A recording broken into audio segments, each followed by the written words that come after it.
Welcome back to Big Mouth and welcome to the Big Mouth Daily Live. Remember, you can follow me on Twitter at Movies TV Mad. And a very good morning here from Cyprus. So, we're starting on the Jurassic World marketing campaign. It's Jurassic World Dominion, of course, and they're releasing posters. And I've heard during the Fast 9 release in movie theaters, there will be a preview. There will be a few articles I'll be reading about this film today. I like the poster. Do you understand why they called it Jurassic World from the beginning? Because the idea is about the dinosaurs taking over the world and escaping into the exterior of the world. And basically, it's kind of an invasion movie, the next one, I think. So I'm very excited for this movie. Bobcat. Hey, Mickey. Good morning, Bobcat. Oh, good evening where you are from the good old US of A. So we've got a lot to talk about. I'm going to talk about Wonder Woman very shortly. I'm just going to click onto my first article so I'm ready.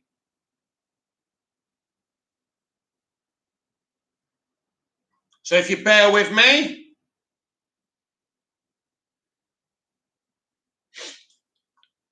Ariana.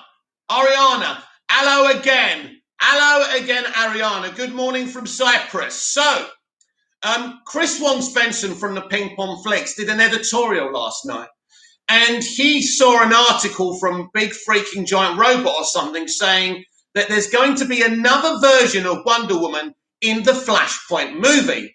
Now, I believe this to be true, but this doesn't mean that Gal Gadot is being replaced yet. Now, we know that many fans would not want to see Gal's Wonder Woman and Jason Momoa's Aquaman doing the whole Atlantean Amazonian war. But I hear a rumor that Andy Muschietti wants to reference that war in his Flash movie. So I have heard that we will get another version of Aquaman, maybe a comic book accurate one, a blonde, kind of blue-eyed white guy, and another version of Wonder Woman. This will solve the problem of our Wonder Woman and our Aquaman having to do that thing. Seeing Wonder Woman killing Mira, instead of killing Amber Heard's Mira, they'll kill another version of Mira. That's what I'm hearing. That's my theory. So you are going to hear about different versions of these DCEU characters being cast. But we are now in the multiverse, baby. So people spreading lies about replacements and recasts. This is not about recasts. This is the multiverse. Of course, if you're going to cast brand new versions of Wonder Woman, they can be on your subs bench because maybe people may prefer these versions. But look, Momoa and Gadot for now are going nowhere. They're a big part of the future. We have an Aquaman movie to come in production from late summer. And obviously, Gal's already hashtagged Wonder Woman free. So there's nothing to worry about. But I did hear that Andy did want to kind of, display this Atlantean kind of Amazonian wall that's in Flashpoint. And so that's the reason for casting a new version of Aquaman and a new version of Wonder Woman. Kurt Manchester United fan, Australia Glazers out. Yo, brother. Yo, Kurt. Good morning, Kurt, or good evening, because it's evening in Australia, or is it morning or something like this? It's probably about 8 p.m. that night where you are, right? And so, yeah, I thought I'd get that out from the very beginning, that Gal Gadot and Jason Momoa are not being replaced, but you will probably see multiple versions of all these DCEU characters, which is very, very exciting. I do believe we will have a Jon Stewart and a Hal Jordan in the Flash movie as well. It's a huge movie, and they're really looking to dive deep into this. So, right, should we get into the articles and the updates? Again, don't forget you can follow me at Twitter at Movies TV Mad. Kurt, Manchester United fan, Australia Glazers out, 4:54 p.m. here in Australia, brother. Right.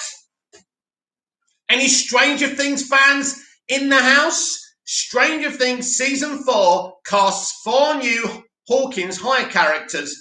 I must admit, the additional characters I've seen since Season 2 have bored the fuck out of me. They bored me so much in Season 2, I stopped watching. I believe that Stranger Things should have been a one and done, a one season and done. It's some people say the same thing about the Lost series, and I agree. It hasn't worked. I don't like how they've watered down the 11 character, played by Millie Bobby Brown, who did a great job in the first season, watered her down in the other seasons. Disappointing.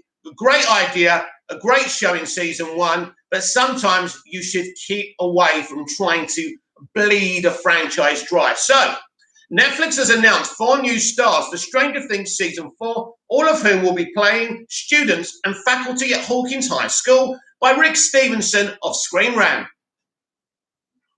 Netflix has announced 4 new stars for Stranger Things season 4. Ariana, season 2 sucked, but season 3 redeemed it. Yeah, you see, Ariana, I never saw season 3, so now you've said that, I'm going to have to check it out. So I'll let you know what I think due to your high praise of it. Bobcat, I like Stranger Things. Richie Mo, Stranger Things is awesome. I like the first season for sure. I didn't like season 2. For Stranger Things season 4, all of whom will be playing students and faculty at Hawkins High School, the beloved sci-fi horror show's 4th season has seen several delays due to the COVID-19 pandemic, and production is still ongoing. In addition to the various new faces, Stranger Things season 4 stars actors Winona Ryder, David Harbour, Millie Bobby Brown, Finn Wolfhard, Kayla McLaughlin, Gator Matarazzo. You know what? I think Gator Batson, by the way, I really wanted him to do it. Noah Schnapp, Natalia Dyer, Charlie Heaton, Joe Keery, and Sadie Sink. The end of Stranger Things season 3 left some big questions hanging. Hopper was seemingly vaporized after shutting down the Soviets' attempt at reopening the Upside Down, only for it to be revealed that he survived and is being held as prisoner in Siberia. Isn't it funny how Americans love to make Germans or Russians the enemies? It's fucking hilarious. Is there any bigger pieces of shit than the American government who have done horrible things in the history of humanity? The Byers family moved away from Hawkins with 11, and several prominent characters, including Max's brother Billy, died during the attacks from Upside Down monsters. Basically, this is a spoiler for season 3, so I need to watch it now. Richie Mo, Stranger Things is awesome. I've already read that. A few empty roster spots are being filled by new characters in Stranger Things season 4, and Netflix announced several of the incoming stars via the official Stranger Things Twitter account. And with an E star, Amibeth McNulty will feature as Hawkins High, cool, fast-talking band nerd. In other words, going to be annoying. Vicky Miles Truitt, King Black Lightning, plays student basketball star Patrick Regina Ting. Chen Watchman, The Conjuring 3, plays guidance counselor Ms. Kelly. And Grace Van Dien, the Village of the Binge, joins the cast as head cheerleader Chrissy. Check out the new cast Upside Down character portraits and descriptions below. And because she's a cheerleader, she's probably going to be a bitch.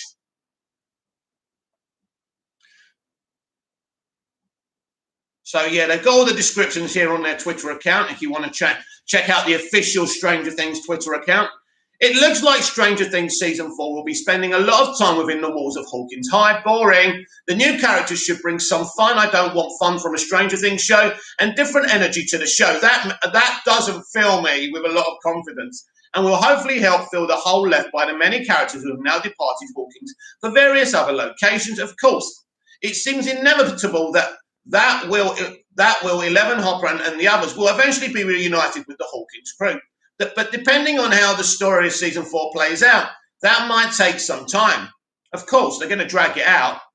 Regardless, it's exciting to see so many new faces. Now, it's not entering the world of Stranger Things. The series initially succeeded of the merits of its 80s aesthetic and Stephen King-esque horror storyline. The show became much more ensemble-driven. You mean light and watered down. Expanding stories beyond the core group of kids. That's the problem with the show now.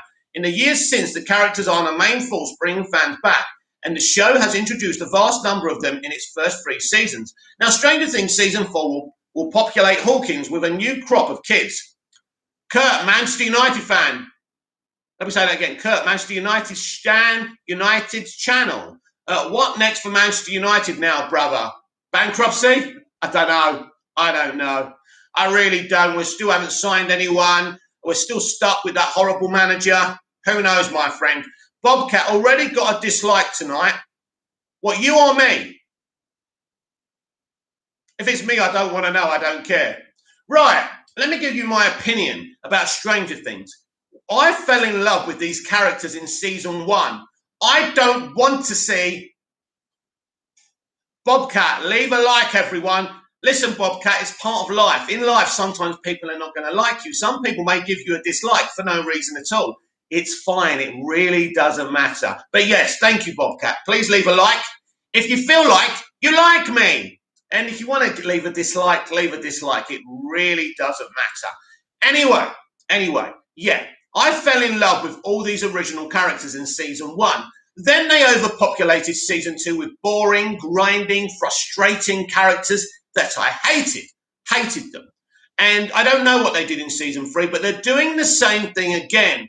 I do not care about these new characters. I only care about the originals. Why can't you just focus on the originals? I know why, because you don't really want to feed us with lots of story and filling in the sandwich. You want to drag out the whole thing like Loki did in its first episode, and I'm no longer interested in Stranger Things, but the first season was sensational. Like and subscribe, people. Thank you, Kurt. Richie Mo stuck a like on. Thank you. Bobcat, I liked Loki. I know. I liked Loki, but it was also very boring and slow-paced. And I don't want Loki to be a good guy, so there you go.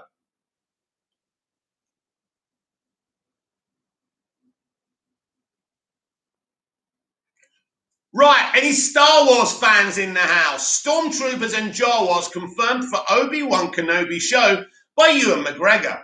Ewan McGregor has confirmed that Obi-Wan Kenobi will encounter Stormtroopers and Jawas in the upcoming Obi-Wan Kenobi series for Disney Plus by Zoe Hulina or Screen Rant. Ewan McGregor has confirmed that Obi-Wan Kenobi will encounter Stormtroopers and Jawas in the Obi-Wan Kenobi series. The upcoming Disney Plus show will follow Obi-Wan as he navigates life on Tatooine 10 years after the Clone Wars ended. McGregor, who's reprising his iconic prequel role, now gets to experience acting in a whole new era of Star Wars, meaning there are entirely new characters he can find himself crossing paths with. Yeah, you're probably going to find a lot of Clone Wars characters in this as well, which is really exciting. Little about the plot of the show has been revealed so far, but what is confirmed is that the Galactic Empire, ruled by Emperor Palpatine and commanded by Obi-Wan's ex-apprentice Darth Vader, is reigning in the galaxy. Let's see if we've got any more comments. Ariana, Dandy Chickens sent me here. Oh, well, thank you, Dandy Chickens. Thank you very much. I don't know who Dandy Chickens is, unfortunately, but thank you, Dandy Chickens. Anyone who sends people here is very well appreciated. And I'm also sorry if you don't like what you've got.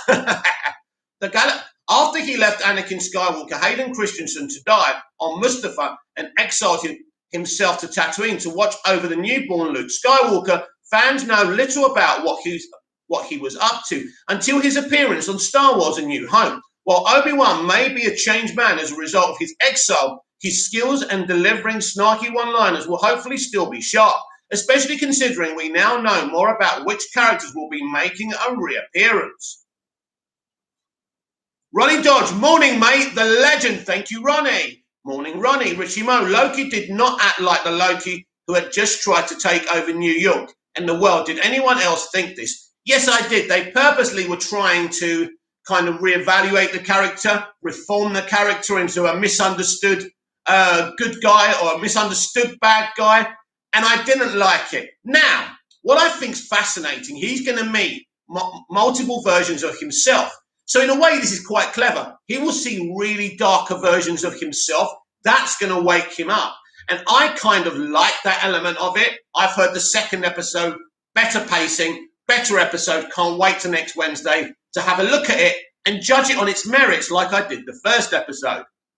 In a conversation with the Mandalorian's Pedro Pascal for Variety, McGregor revealed that the series will contain some nostalgia in form of stormtroopers and Jawas for fans of the original Star Wars trilogy. Though McGregor is no stranger to a good tease, he was hesitant to give away too much information, calmly assuring Pascal that many details he was sharing have either been previously confirmed or are simply not a secret. McGregor elaborated, saying, I had to walk past two stormtroopers. I realised they've never acted with a stormtrooper because the prequel movies only had clones. It was the clone army. So I was walking past in this scene and I turned around and I was like 6 years old again. And Jawas, I had another scene with a little Jawa. It's funny that you and before, when he was denying he was doing this, was saying he wasn't a big Star Wars fan. It turns out he is.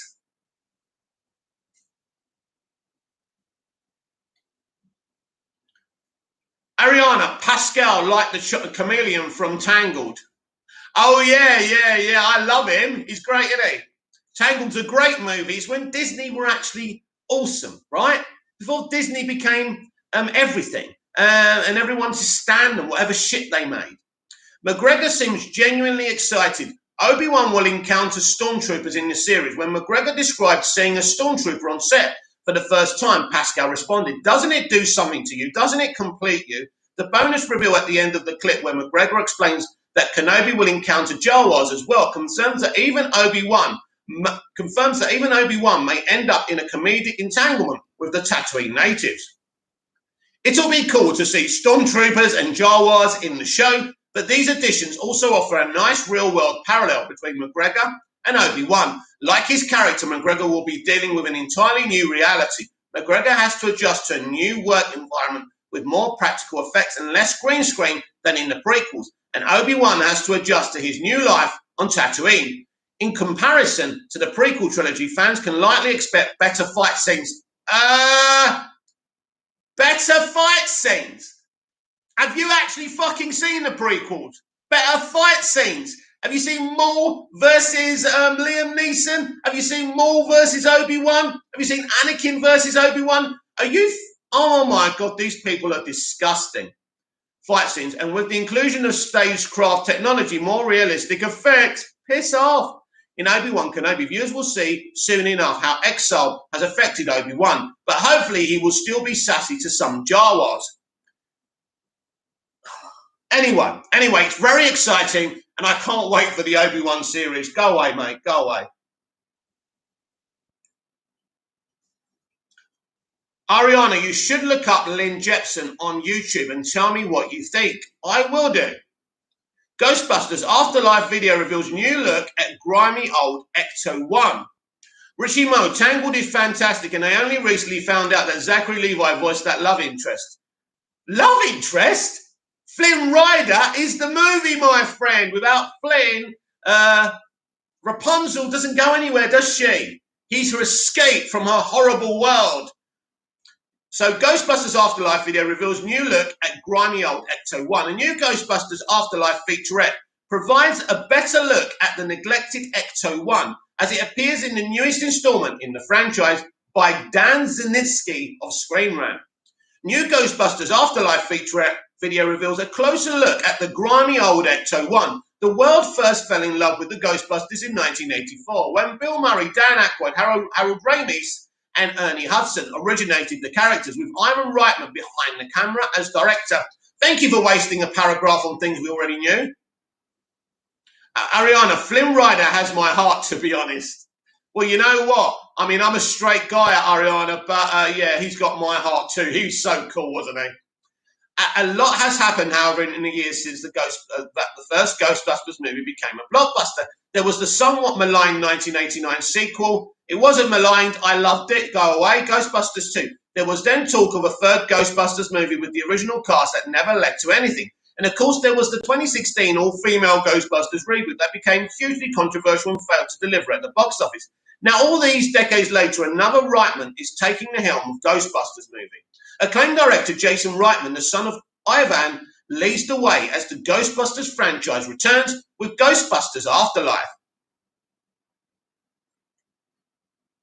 Richie Mo, I couldn't remember his name, lol. Been a while since I watched it. It's been years since I watched it, but I'm a geek, aren't I? I remember things, unfortunately.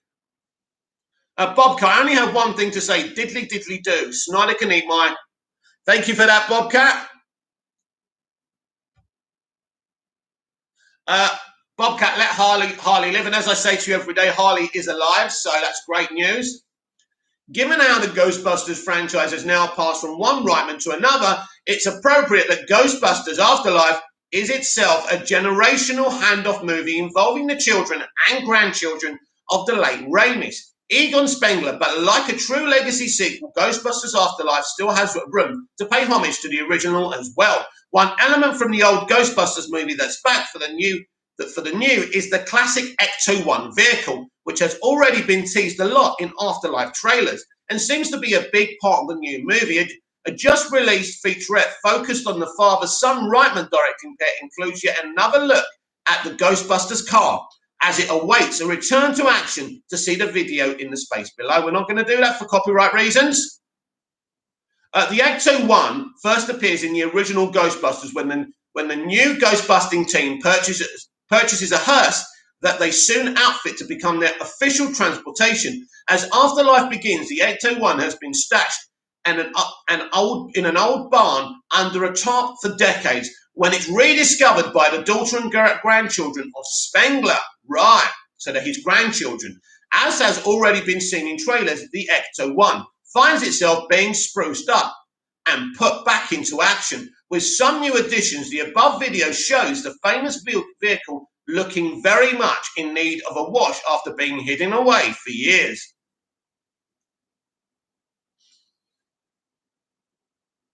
Ronnie Dodge, any new DC news? Haven't been awake for long.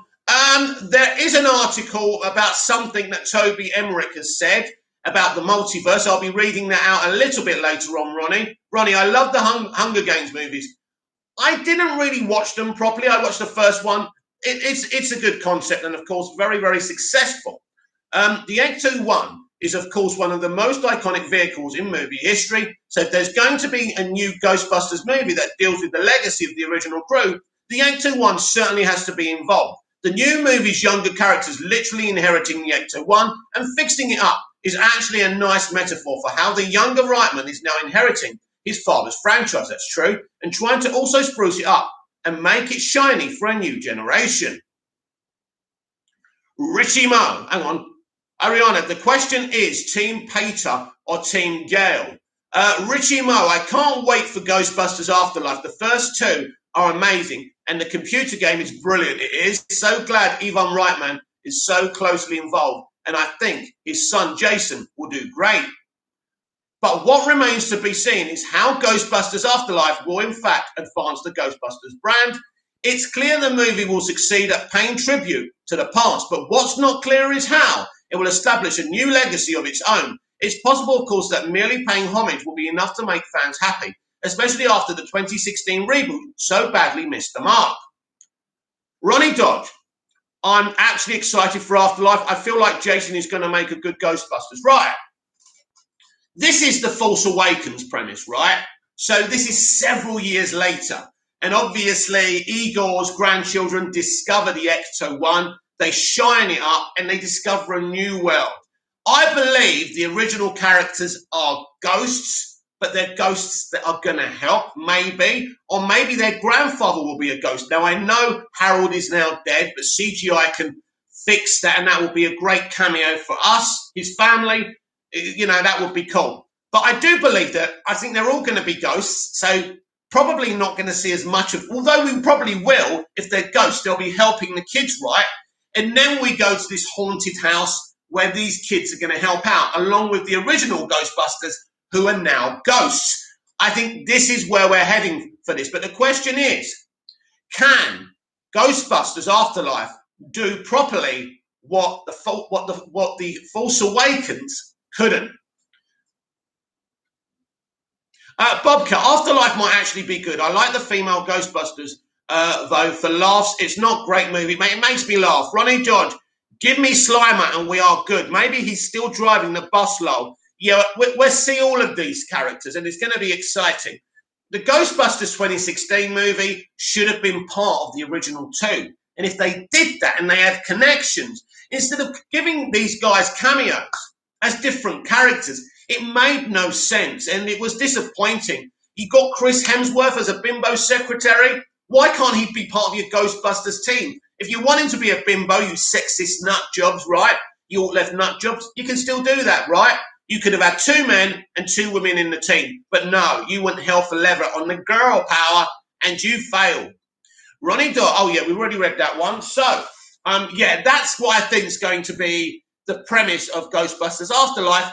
I'm looking forward to it without thinking it's the most anticipated thing I want to see, because it's not. But I am looking forward to it for sure.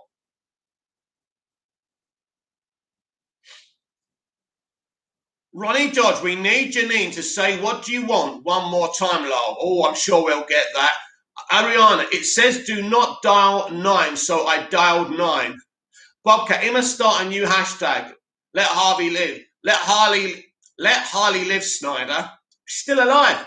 She's still alive in the DCEU. That's a futuristic world that's never going to happen, right? Because they defeat Darkseid in Justice League 2 and 3, right? So it's an irrelevant hashtag, my friend. What are you doing? Let it go. Let it go. Let it go. La la la la la la la. Come off it, man. Come on. Tom Hiddleston, Ariana, K Den, let Harley live, Snyder. Tom Hiddleston shot new Avengers Endgame set Loki footage for Marvel show. To create Loki's opening scene, the series director used a combination of alternate takes from Avengers Endgame and new footage with Hiddleston by Adam Benson Screen Rant. Tom Hiddleston shot new footage set during Avengers Endgame for his Marvel show, Loki. Following a month-long break after the Falcon and the Winter Soldier's finale, Marvel Studios' third MCU set series finally premiered on Disney+, June the 9th. Early reviews are in, and they are praising the show as a cerebral time-bending adventure with stellar performances from its two leads. And over the next 6 weeks, the series is set to chronicle Loki's run-in with the Time Variance Authority, an organization helmed by Agent Morbius, Owen Wilson, and charged with maintaining the proper flow of time. I'll tell you what, they did do well to bring Owen Wilson in, didn't they? They had to convince him. Ariana, I didn't learn anything in Japan. Loki picks up right where Hiddleston's mercurial villain was last seen in Avengers Endgame. Quite literally, the first episode, titled Glorious Purpose, begins with a flashback to the events of Endgame. Since it's been a few years now since the blockbuster's release, the scene serves as a reminder, we didn't need it, of the Avengers' bungled time heist, which allowed the 2012 era Loki to escape S.H.I.E.L.D. custody and abscond with the Tesseract. But it also reframes these events through Loki's perspective. Unfortunately for the God of Mischief, he'll be taken into custody by the TVA shortly after. Ronnie Dodge, Snyderverse is not doing any further, so whatever happens to Harley in the Suicide Squad, you've got to think the multiverse is born in November next year. It may even be born from the Suicide Squad, who knows? But yes, that's when we're really getting this new era, and they're really doubling down on it. Ariana, no, Jimmy protested.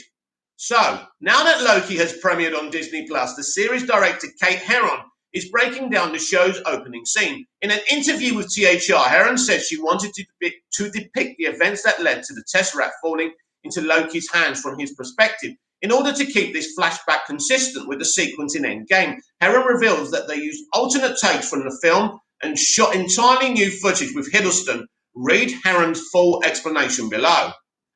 So basically, there are some new shots that we filmed. So with the Endgame moment, we deliberately used footage, takes and angles that hadn't been in that film, mixed in with the structure of the scene that people recognized. We wanted to put it more into Loki's POV. So I filmed the shot in the elevator where he waves. I almost think of it a bit like Rashomon.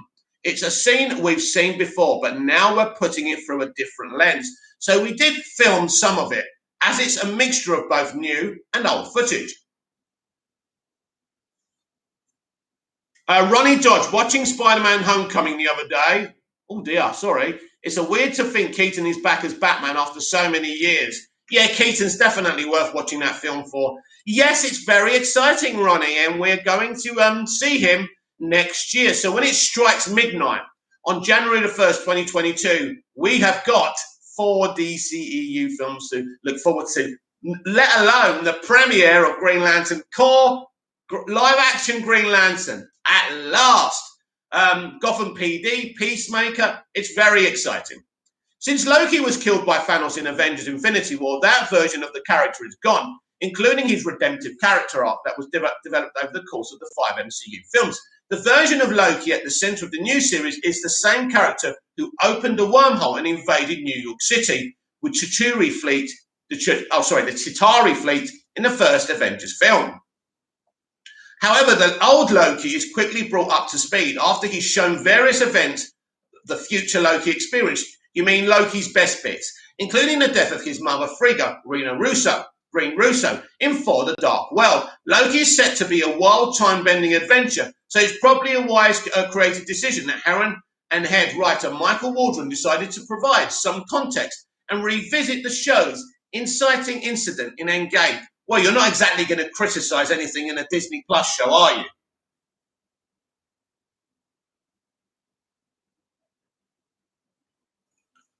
Bobcat, Far From Home is my favourite Spider-Man films, followed by Homecoming.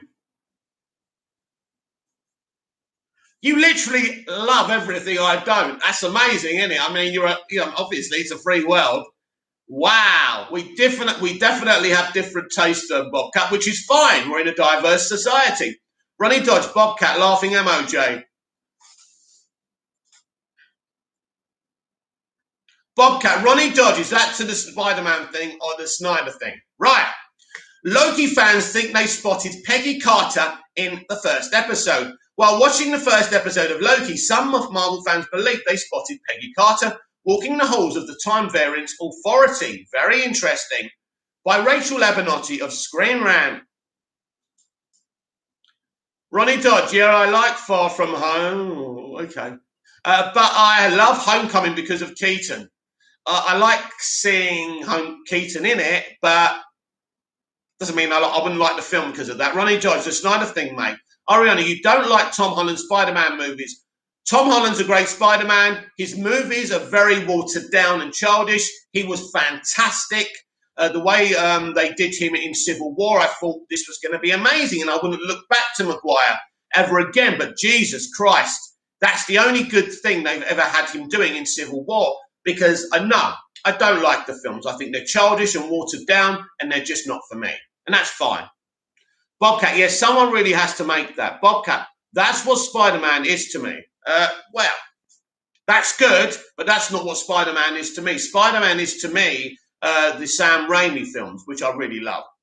I think they have everything. They have a much better MJ. They have a proper good, brilliant actress, 6 foot, great screen presence instead of a Smurf that's got no screen presence whatsoever. I think they're amazing films, and Emma Stone, Emma Stone. Oh, let's just not go there. Bobcat, I dislike all the other movies. Well, I dislike the Marvel movies, the Marvel Spider-Man movies. Ronnie Dodge, yeah, his movies have been watered down, but I'm hoping No Way Home shows there is high stakes. So I want someone close to him to die. Well, basically, the only reason I'm excited about No Way Home for every reason, apart from Tom Holland's Spider-Man and the original MCU characters they've created for that franchise. Zendaya is the best MJ. Ariana, well, Holland's Spider-Man is a high schooler. Isn't Maguire fresh out of high school? He's still in high school in the first movie, and he's in university in the second movie, if I remember rightly. Marvel fans think they spotted Peggy Carter in the first episode of Loki. The Loki era has officially begun over on Disney Plus, with the series centered on the God of Mischief being the latest MCU set show to premiere on the streaming service. Tom Hiddleston plays the titular character on Loki, a role he's inhabited for 10 years now. And yet, after all this time, Loki is the first time he stepped into the spotlight for the MCU. The show follows a version of Loki who disappeared with the Tesseract in Avengers Endgame as he gets into trouble with the Time Variance Authority for altering the sacred timeline.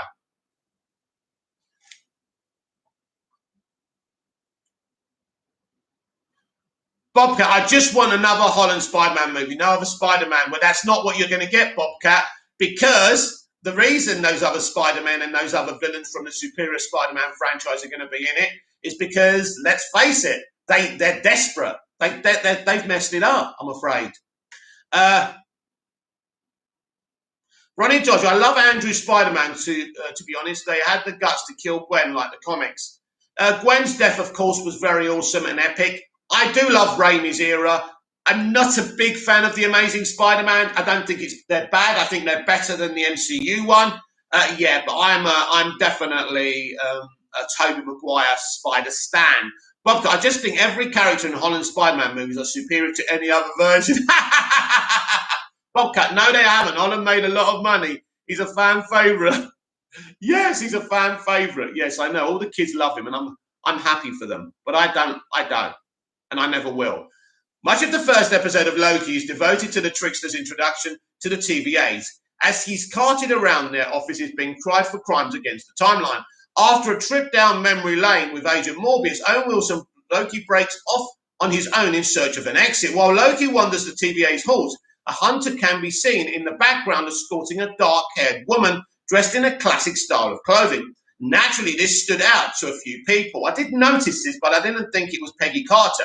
That 1 second appearance caught the eye of some Marvel fans via Vanna Loki and ignited a new theory. Could it have been Peggy Carter, Hayley Atwell, in the TVA's clutches? The woman doesn't pop up again in Loki's premiere, but on social media, fans have taken to the idea that she's Peggy Carter. Let me have a look at this. I'm going to put the volume down. I'm going to have a look at this.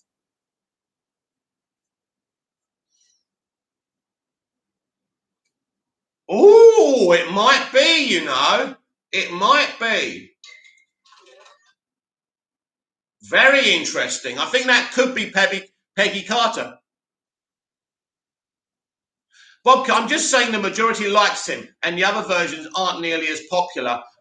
Well, they are with my generation, my friend. So with my generation, they're very popular, and with a lot of people, they're very popular, and with my nieces and nephews. So just because you like something, it doesn't mean they're not very popular. Just because you don't like something doesn't mean your thing's more popular than my thing. Sorry, mate. Bobcat, not to mention his suit is 10 times better. Ronnie Dodge, the one thing I want from Wonder Woman 3 is a Dinah in Hippolyta reunion. I would like that as well, my friend. Ariana, I think Holland Spider-Man is just more relatable and stuff. It just kind of shows that he's still a normal teen with a normal life and stuff. I just find that boring. And by the way, in Spider-Man 2, directed by Sam Raimi, we saw Peter struggling to pay the rent, to eat, struggling with his job, having a hard life. There's nothing more relatable than that, Ariana. Bobcat, that's not what it is. It is. It's just statistics. I don't care about stat padding, Bobcat. I know that when those films were out, we loved them. There's people who still love them, like they still love the Superman movies. For me, it's a superior version of the character, and I love them, and you can love them, and all the little kiddies and fangirls can love the MCU version. Bobcat, that movie didn't do it for me. Cool. Ronnie Dodge, Jurassic World Dominion poster came out yesterday in 5 minutes exclusive on IMAX. I did show the poster earlier on, Ronnie, but you missed it. Ronnie, with F9, that's right, Bobcat, but now we have a better version. No, you don't. You don't have a better version, in your opinion, not in mine. So you're talking universally. It's important, Bobcat, when you talk about your opinion, you say it's your opinion, because you may think it's a better version, but others don't, and others do. Bobcat, you don't have to insult the people with a different view. I'm not insulting you. I'm not insulting you. I'm giving you my opinion. This is what this channel's all about. Ronnie George, that's one thing I'm excited for Doctor Strange, Raimi's directing. Have I said you can't have your opinion? I'm giving you mine.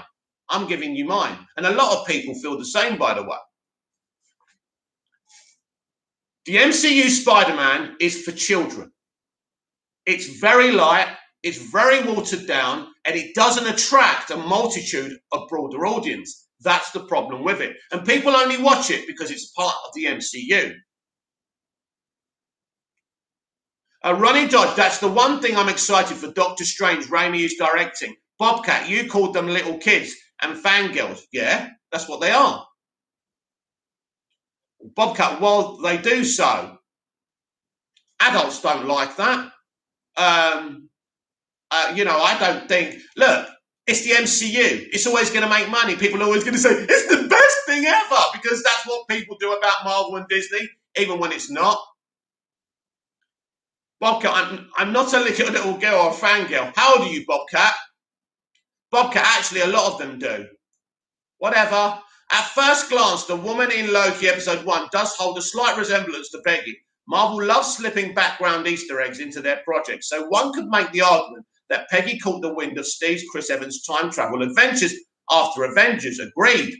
Endgame did some exploring of her own. It would certainly be a funny side story for the MCU. At the same time, it seems more likely that the old-fashioned woman who appears behind Loki is just there to remind viewers that the TVA is keeping tabs on all their eras, and that they won't hesitate to arrest someone who broke the rules. Interestingly, this isn't the first time fans have guessed at seeing a familiar Marvel character pop up in Loki. The sight of a blonde woman in one of the show's trailers led some to hope Black Widow Scarlett Johansson will make a cameo in a future episode. That hasn't been confirmed, and it seems more likely the woman is someone else anyway. But head writer Michael Waldron did hint fans should look out for surprise Marvel characters in Loki. Could one of them be Peggy Carter? Maybe. Anything is possible when it comes to the wackiness of this new series.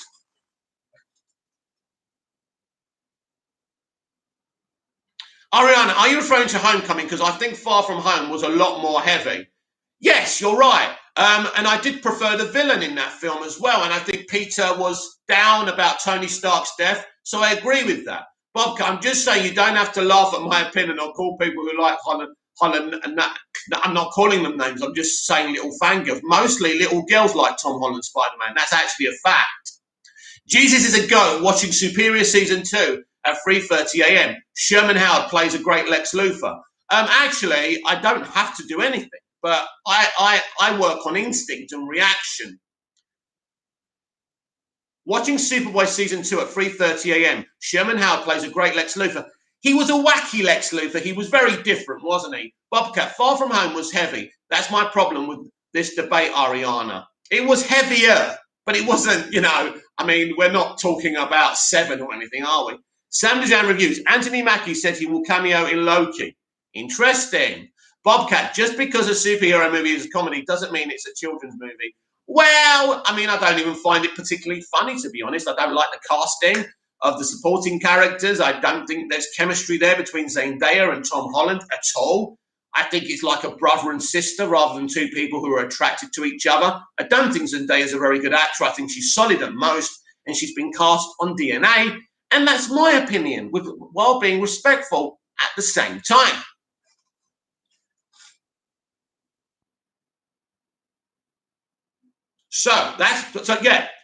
This is what I wanted to say before I was interrupted. Do we think the TVA are doing a good thing? They're literally incinerating people and bringing people in who don't know what they're doing and happen to change the timeline, even if it's just behavioural.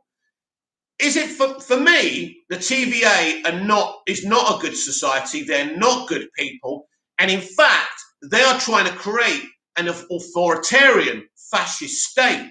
And maybe the moral of this story by the end of Loki may be that maybe the TVA could be better. Maybe this version of Loki, who's learning a few lessons of his own, could teach the TVA to be better about the world and timeline they're shaping.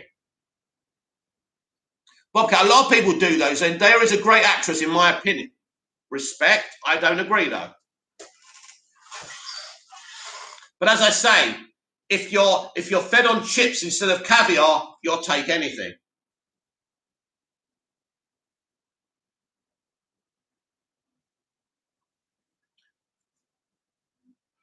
Ariana, you mentioned struggling to pay bills or something. It's one of the Spider-Mans, I believe. I don't think that's very heavy compared to what Peter dealt with in Far From Home. I'm sorry, Ariana, if you don't think a young lad struggling to pay his rent and to eat and to survive, but still trying to help his aunt, who's actually suffering financially with her mortgage as well, is very deep, and you think what happens in that film is deeper, I don't know what to say.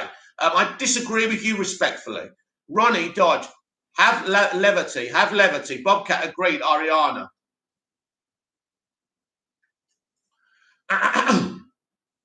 You see, the thing is with disagreements, they're fine.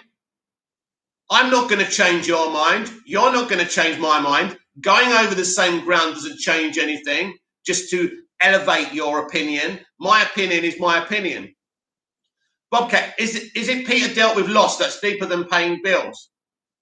Where's Uncle Ben, by the way? Where's Uncle Ben? Where's Uncle Ben in the MCU version? Oh, they replaced him with Tony Stark. Oh, yeah, that's well loyal to the comics, isn't it?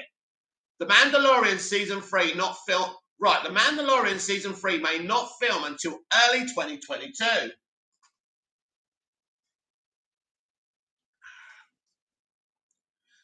So, due to filming on Obi-Wan Kenobi and the Book of Boba Fett, it appears that The Mandalorian Season 3 won't start filming until early next year by Richard Think of Screen Rant.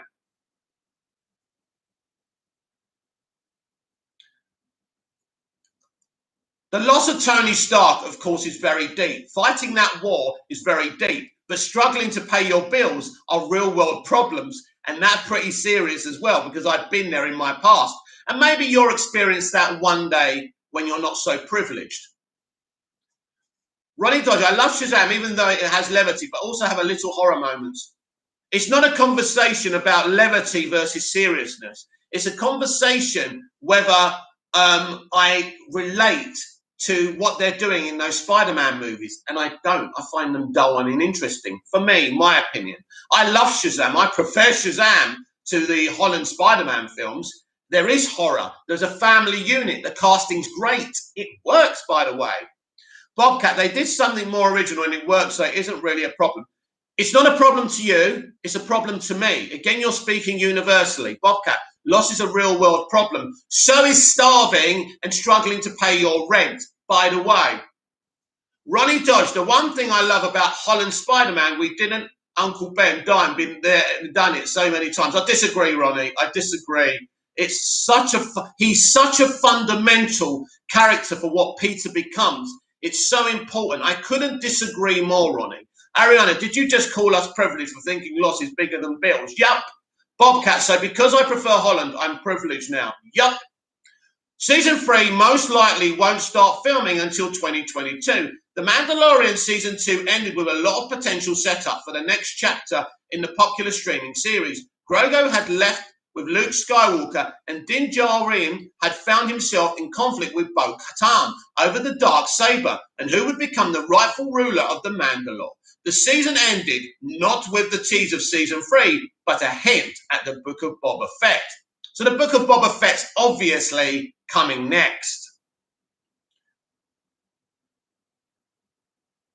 Bobcat, so because I prefer Holland, I'm privileged now. Jesus is a go. Are we having a heated debate about Spider-Man? The Superboy Clark Kent kind of reminds me of Tobey Maguire's Peter Parker. Oh, so he's really good then. Bobcat, how is that right? Ronnie George, here's that's fair enough, mate. Thank you, Ronnie, for being able to agree to disagree with me in a mature fashion. Various Star Wars series are coming to Disney Plus over the coming months. Currently, Star Wars The Bad Batch is airing through the summer, while the Book of Boba Fett just recently wrapped filming for a December 2021 release date. Obi-Wan Kenobi and Andor are currently filming and set to premiere sometime in 2022, with so many Star Wars series in development alongside the many MCU series coming to Disney Plus.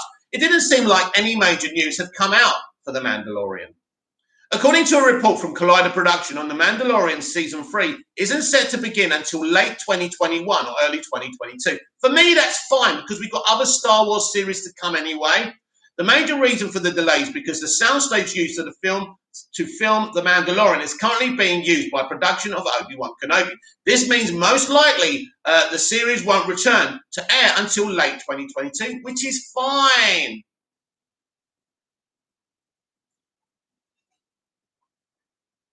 Bobcat, I'm just voicing my opinion, but now I'm annoyed because I like something different than you. I'm privileged now. Ariana, I'm trying to be mature. I just don't really enjoy being called privileged over a movie debate. Fair enough. You don't have to enjoy it. Ronnie Dodge, what you younger people have to understand, life isn't about enjoyment. And sometimes you're going to have to feel uncomfortable. That's life. This is what you lot in this generation don't get. You think you always have to feel comfortable in a conversation. You don't. Because you don't come from a real fucking era. You come from a pampered era where every conversation has to be protected. If you wind someone up and you trigger them, you're going to get some back. Sorry. Ronnie Dodge, I relate to Shazam because it's about a foster kid and fellow child in foster care. It really hit me. Yeah, that's what I mean. And I think for foster children and adopted children, and you find that family is not just about blood. And I think that's beautiful. Bobcat, I didn't think I had to put in my opinion before everything I say. I have a limited number of characters I can use per message. There could be a number of other factors for the delay. The Mandalorian star Pedro Pascal is currently set to star in The Last of Us for HBO, and the delay could be partially factoring into his schedule. Jon Favreau and Dave Filoni are both working on the Book of Boba Fett, and the two of them may not have wanted to divide their attention between the two projects, instead choosing to dedicate their full attention to each series. The other factor is Rangers of the New Republic. One of the planned spin-off series is no longer in active development due to star Gina Carano being let go by Lucasfilm, which could have resulted in plot lines from the series needing to be reworked. That's a good point, by the way. Bobcat, okay, but I just thought we didn't insult each other here, but okay, guess I was wrong. What you see as an insult, Bobcat, I don't see as an insult because I come from a stronger generation. This is how we talk. This is how we talk. They're not insults. Saying that Spider-Man, the MCU Spider-Man, is for little girls and children, and that who it appeals to, like my nephews and nieces, right? I've seen who it appeals to, right? So you're a little bit older, fair enough, but I don't see that as an insult. Now, if you do, I'm very sorry, but I can only be myself. I can only react to people my way. Now, if you can't handle that, there's nothing I can do about it, because this generation, this social media generation, wants everything their own way in a conversation. I can't. This is me. I'm fucking passionate. I'm from England, mate. This is how we fucking talk. I'm sorry. That's the way it is. Jesus is a goat. If we can't handle another person's opinion about Spider-Man, the world, as we know, it is doomed. Guess what, Jesus is a goat? The world is fucked. Enjoy it, mate. Ride the train of uncertainty. Ariana, he's talking about you calling us privileged. Oh, I'm very sorry I called you privileged. Actually, I'm very fucking privileged and I like it, and I actually don't feel like it's an insult, but I'm very sorry if you're offended. I could be called privileged. It's hardly the biggest insult in the world, is it? Come on, get over it. Jesus Christ. Chill out. This is how us Brits talk, mate. I'm afraid your generation can't handle anything without needing the Valium. It's calm down, chill out. It's a laugh. It's called banter. Get over it, man. With the Book of Boba Fett set to air in December 2021, The Mandalorian Season 3 currently rumoured for late 2022, it continues a trend of Disney keeping Star Wars as a holiday season property. December has been a good date for the Star Wars projects under Disney, as for the 5 films released during the month have gone on to gross over $1 billion at the worldwide box office. Are we defending Star Wars again? And the trend will hopefully continue in December 2023 with Star Wars Rogue Squadron. Yeah, right. With families returning home for the holidays, they could gather around Disney Plus to watch the newest season of The Mandalorian. I can't wait to see it.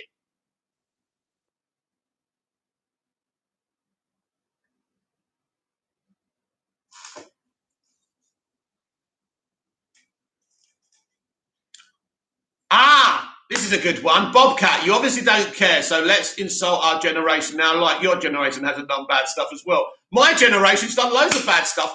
I've done lots of bad stuff, and I'm proud of it. I'm proud of my immorality. I don't pretend to be the best person ever. I don't pretend I've never done anything bad. I admit I've cheated on my partners. I've looked at a woman's backside as she's walked past me, and I'm proud of it. I love it. I love not being perfect. I love it. Ronnie Dodge, it's getting heated here. That's the problem with your generation. You pretend you're perfect and you look at everyone else, right? And nobody's perfect. We're all flawed. We all do wrong things. We all lose it sometimes.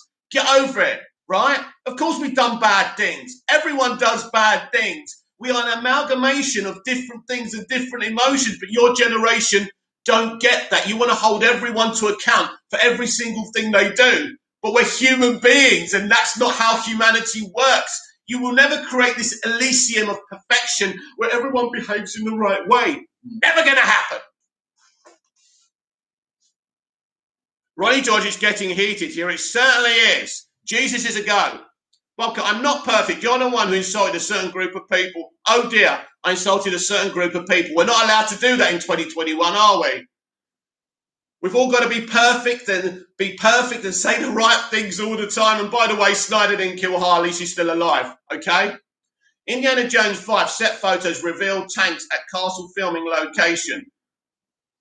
Ronnie Dodge, I made my mistakes. I'm not proud of them, but we learn from them and move on. Well, keep on making mistakes, Ronnie. It's good to make mistakes. It's good to make bad decisions. It's good to be imperfect, right? I've got a bump on my head. I'm ugly. It's cool, but I still enjoy my life. It's brilliant. Bobcat, in his version he did, she's dead in the future, a future that won't stand in the other two films. Restore the Snyderverse. Lord Snyder is the best. Lord Snyder rules. Bring back the Snyderverse, baby. Right. Oh, this is fun. This is fun. I love this. I tell you, I love this. Bobcat, you don't know when she was killed. I do. I do know when she was killed because I know what they're alluding to. It's pretty obvious, right? She died there in a nightmare future. But you've just decided to go off on one about it. She's not dead. How can she be dead when she's in the Suicide Squad? I saw her. She was there. She was there. And she's going to be in plenty more films. And there'll probably be multiple versions of the character as well in Flashpoint, which is lots of fun. She's not dead, Bobcat. She's not good. She's not dead, my friend. Come on. And Bobcat, are you just trying to annoy me now? Of course not, Bobcat. Well, this is British banter. I'm trying to teach you some British banter. Chill out. Chill, man. This is how it is. This is how life is, man. Chill. Life's a mess for everyone, man. Let's just enjoy the banter. A few arguments, a few disagreements. It's fun. Bobcat, I'm just saying, in his universe, that's why I don't want Snyder back. Well, no, because even in his modern universe, all right, in his nightmare universe, she's dead. But that universe isn't going to stand, even he will put that right in his two movies. Ronnie Dodge, no, I would rather catch illness than watch that man touch the DCEU. Sorry, yuck. Oh, so negative. Why are you all so negative about Zack Snyder? Lovely man, beautiful movies. Why can't you love with your hearts? You know, like Zendaya, she's so perfect, isn't she? Bobcat, I don't like him. You don't like me? You don't like me? Oh, never mind. I still like you, though. That's why I say to my nephews and nieces, no matter what you say to me in the future, if you hate my guts, I'll still love you. So it doesn't matter. I still like you, Bobcat, no problem. Bobcat didn't say Zendaya was perfect. Bobcat, no Snyder. Oh, okay, fair enough. But he has got his uses. He's all right. His free films, I know you don't like his free films anyway, so fair enough. Right, we've wasted a lot of time on arguments, right? My time is limited. We need to read these articles. Come on, there's people watching. Jesus is a goat. Zach is a great guy, really cares about the fans. I agree Jesus is a goat. I agree with you. I have balanced opinions about Snyder, but I love his free films and I like him as a person. I think he's made some mistakes. The studio's made some mistakes. There's a balanced conversation there to have about Snyder. I think it's a bit irrational just to say, he's this, he's that, or the other. I don't think he should run a franchise, but I do think he should have been allowed to finish his arc like they do in the comics. Oh, dear, Ronnie. Oh, dear, so negative. Snyder is an arrogant a-hole, but he got sacked for not listening to the studio. Oh, Ronnie. So negative. What's wrong with everyone today? Losing their tempers, swearing, over some comic book movies. Isn't that what you said, Ariana? Bobcat, not really. He cares about him and what he wants. Maybe you've got a point there. Ronnie George cares about his fans and his fans, not DC fans. That's my point. I'm going to read this now. You've got to let me read this, right? So, new images from the production of Indiana Jones 5 reveal England's Barbara Castle, location German tanks, sandbags and plenty of barbed wire by Mike Jones of Screen Rant. New images from production of Indiana Jones 5 have revealed tanks at England's Barbara Castle, shooting location. The newest installment in the iconic franchise has only recently begun filming in the UK, and so far both Harrison Ford's Mads Mikkelsen have been spotted strolling about Newcastle, the closest city to the current shooting location. Despite shooting being underway, however, fans are still clueless about the film's plot. At the age of 78, Ford is hardly the same Indiana Jones that fans grew up with. No shit, Sherlock. For some, this represents strong proof that Disney should have left the franchise alone. Yup. Especially in light of Indy's last cinematic outing. I like 2008 Kingdom of the Crystal Skull. Thank you very much, you ageist twat. The film attempted to incorporate Indy's long-lost son, Mutt, Shia LaBeouf, who fell out with Steven Spielberg, who cast him at an elite party. Cast on DNA at a party. That's basically where Spielberg casts most of his people. Especially in light of Indy's last cinematic outing, 2008 Kingdom of the Crystal Skull. But that film attempted to incorporate Indy's long-lost son, Mutt, Shia LaBeouf, into the series mythology, with many fans fearing that a passing of the torch was the next move for the aging franchise. Fortunately, persistent word on Indiana Jones 5 has been that Ford will not be recast and that he is and always will be Indiana Jones. Exactly how the series will deal with Ford's age remains to be seen. They're going to de-age him. But speculation that Indy 5 will incorporate multiple timelines in its storyline hints at the possibility of de-aging technology. It will certainly be interesting to see if this is the case.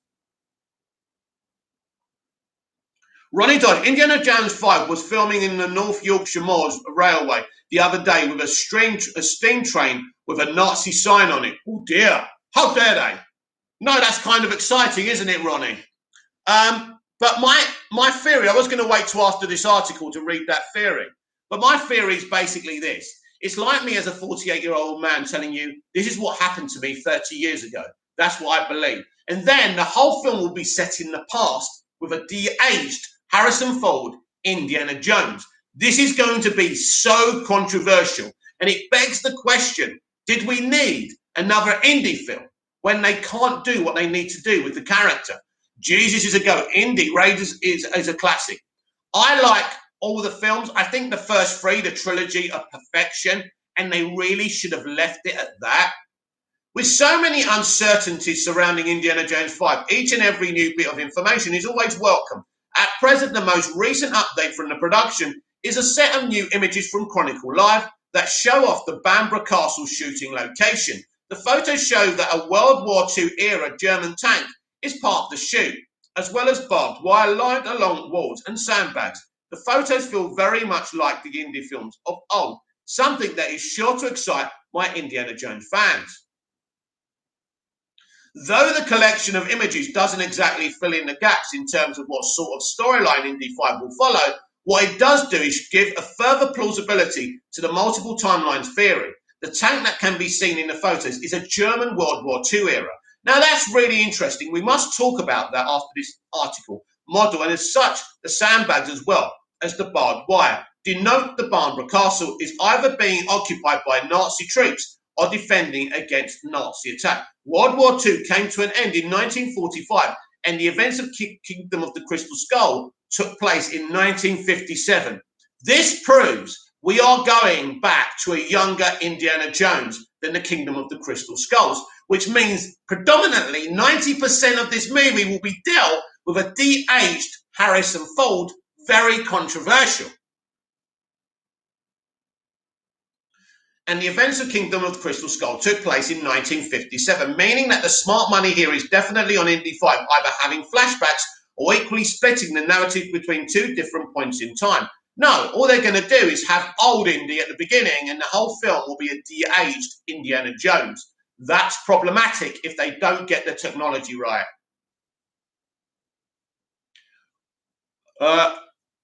Roddy Dodge, as time goes on and Snyder speaks about Warner Brothers and more, I want him to shut the hell up and rein in his little pet called Ray.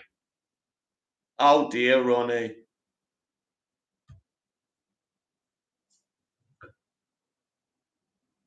Bobcat, I'm just saying I support you and try to show up to every stream. You didn't have to try and make it personal. I didn't make it personal, mate. I reacted to your opinions. because you gave your opinion, I gave mine, but you kept on enforcing your opinion once you'd already said it to me. So you wound me up. This is how I work. If you wind me up, that's the way I'm going to react to you. It wasn't personal to me.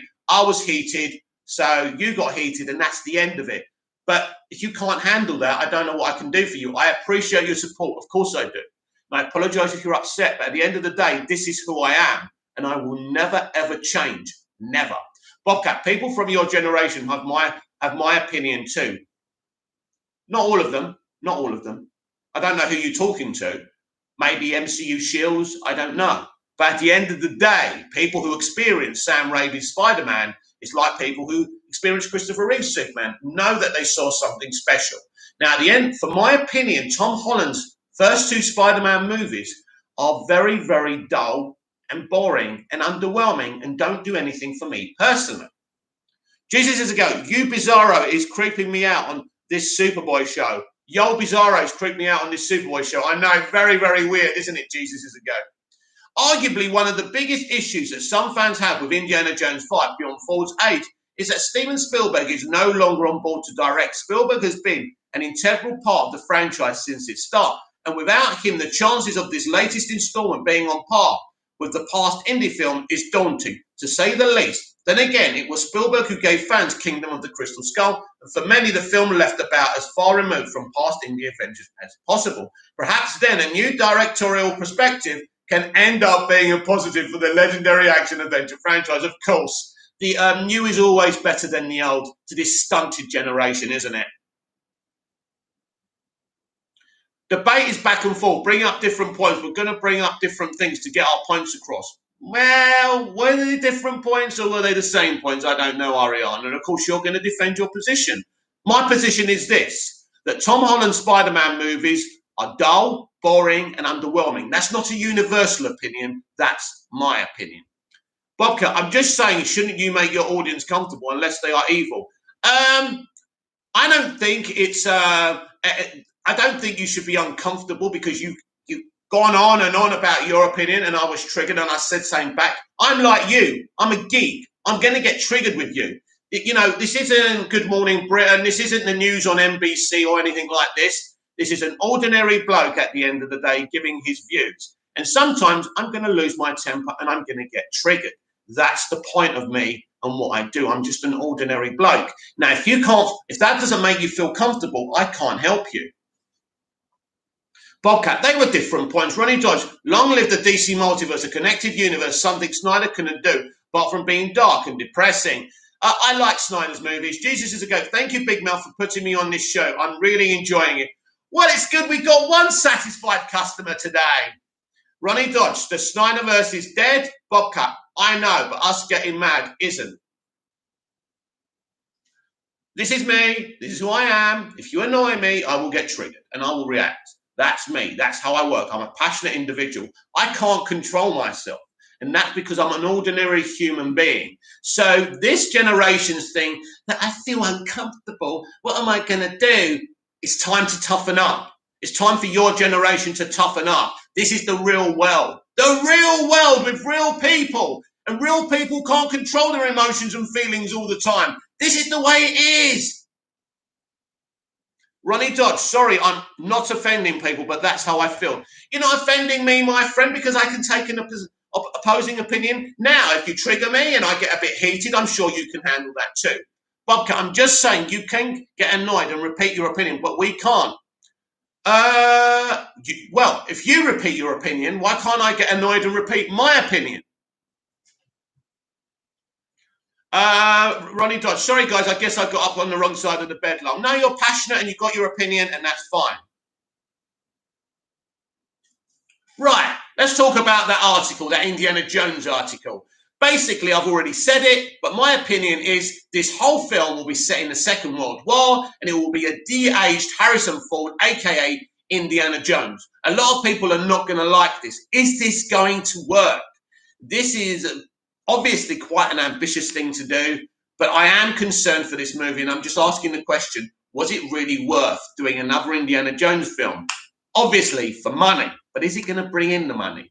This could destroy the legacy, as they've already done with Star Wars. They pulled it back with some of their, obviously with The Mandalorian, But come on, this is kind of concerning. And there was never any need to do anything, right? They probably shouldn't have done a Crystal Skull movie either. Bobcat, we didn't insult you. Look, you find it hard, my friend, to let go of things. I've explained myself. I don't think I was insulting you. You do. That's the problem. That's never going to be solved here, right? I've explained myself, but you're going back to it. I said, sorry if you felt I insulted you, but that's me. But still you're going on and on and on. You can't let go of things like the Harley Quinn thing in the Nightmare Future. You just can't let go. That's the problem. Jesus is a goat. Batwoman is amazing. How is that for some controversy? That's your opinion. I tried to watch it and I hated it. So there you go. Jesus is a goat. Just kidding. Bobcat, okay, but you did insult us and you gave us a mocking apology. Oh my God, this generation is like that episode of Family Guy when, what's his name? What's the dog? What's the fucking dog? The dog's apologizing to the butthurt snowflakes outside. We don't like your apology, but you said this, you insulted this person. So now I gave you a mocking apology. That's ridiculous, Bobcat. That's ridiculous. I'm not going to get on my hands and knees to you. I've said what I've said. That's the end of it. For me, the subject is over. Ronnie George, it could be a back and forth movie, which could be risky. I mean, Disney has already destroyed Han Solo legacy. Exactly. Bobcat, Brian, that's right. When he's outside apologizing to all the snowflakes, and they keep on getting annoyed with him, even though he's trying to apologize to them, right? That's it. So I'm not going to do what Brian did, right? I'm going to stand by the stuff that I said because I'm Mick, and this is how I talk, and this is how I react to people, right? I can't help it, how other people feel, if they feel uncomfortable, right? That's not how the real world works. It's not about your comfort or my comfort. This is a reactive platform like Twitter is and everything else. So you're going to get a reaction, and sometimes you're going to get a stronger reaction than you bargained for, because I do believe the MCU is creatively bankrupt. I do believe that the Holland movies are very underwhelming and childish and watered down, and that's how this started. This is how this started. So I've made my point. You've made your point about it. You like it. I don't. That's it. There's nothing more to be said, Bobcat. I'm not going to change your mind, and you're not going to change my mind. So what really is the point about going on about this? As I say, when you're fed on chips, you take, it's like I was fed on caviar growing up. You've been fed on chips, so you'll take anything. That's what it is.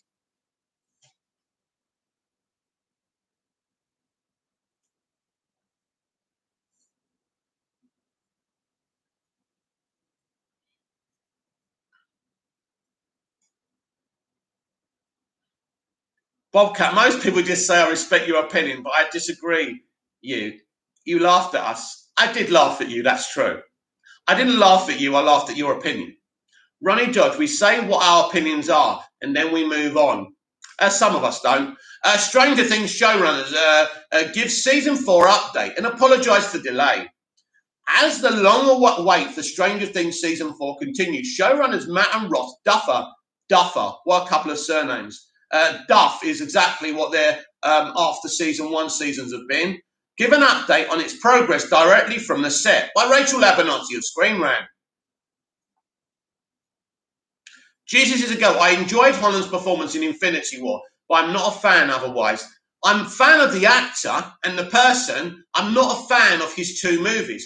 I think he's actually better in Endgame and Infinity War than he is in his 2 movies because he was dealt with by someone else. Ariana, my Tom Holland face is so hurt right now. Well, Ariana, you love that version of Spider-Man, and that's great. Watch the films, enjoy them. My opinion or anybody else's opinion on them, they've made money. That's cool, well done. And you latest generation of movies, you're doing well.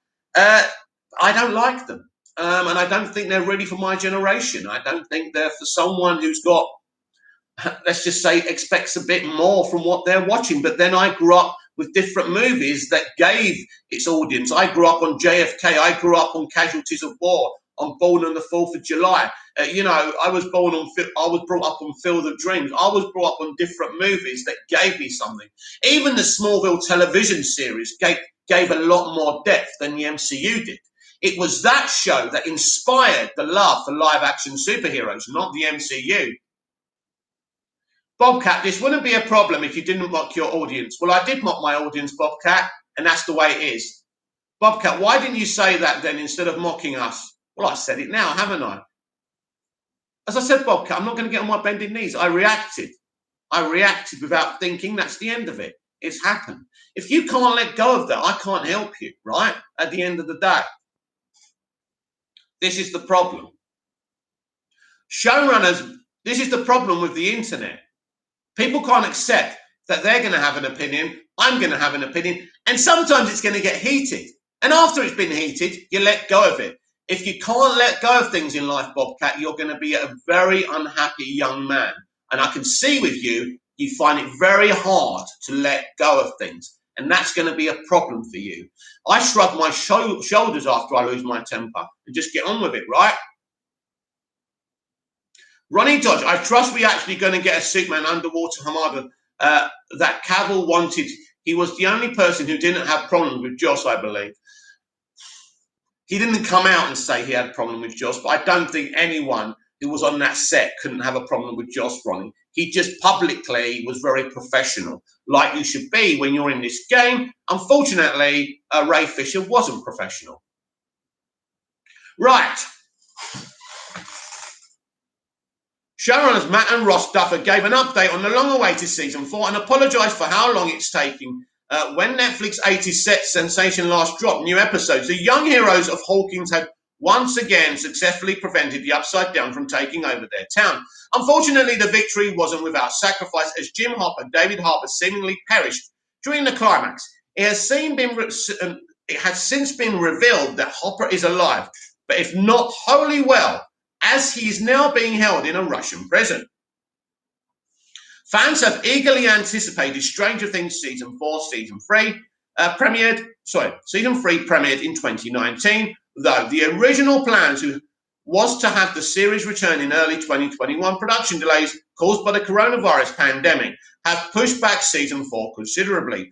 The last major update about Stranger Things Season 4 premiere came from star Finn Wolfhard, who warned fans that it might not arrive until 2022. Netflix has also remained mum about when to expect a return to Hawkins, even despite confirming late 2021 returns for shows like The Witcher and Cobra Kai. Yeah, because they're more of a priority.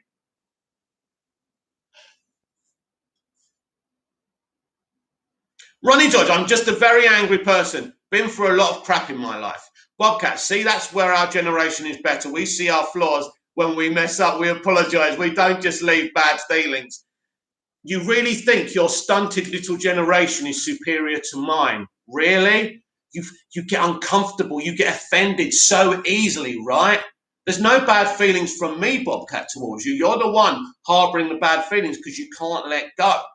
You can't let go because you want me to bend to my knees and unreservedly apologise, and I'm not. Don't talk to me about my generation, Bobcat, please. My generation have survived more than your little insignificant generation ever. All you do is sit at home with a fucking device, right? We actually went out there and lived in the real world. I went to school and I was racially abused and I had no confidence and I dealt with things and I didn't hide and cry that I felt uncomfortable. I had to put up with some serious shit because we actually lived in the real world, right? Ronnie Dodge, I'm 26. If I'm offended, people, I apologise straight away because I don't like leaving bad feelings bad behind. Now fans have another update regarding Stranger Things Season 4 as part of Netflix Geek Week. The Duffer Brothers addressed fans in a video posted to social media. The two filmed the segment on Stranger Things set, indicating work is still ongoing. We're sorry it's taking so long to get to you, Ross said, but everyone here is working really, really hard on this show and we can't wait for you to see it. The rest of the video sees the Duffers introduce newcomer Annabeth McNulty, who plays Vicky in Season 4.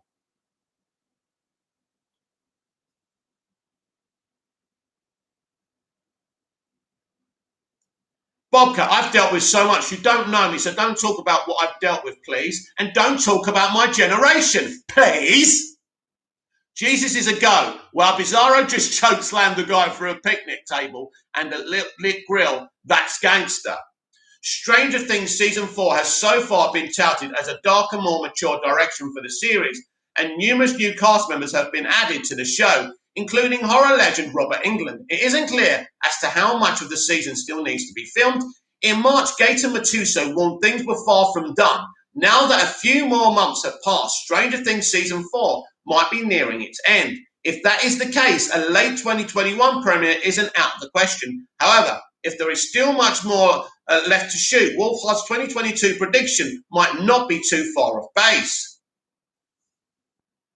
Okay, you talked about ours first, so now you're being hypocritical.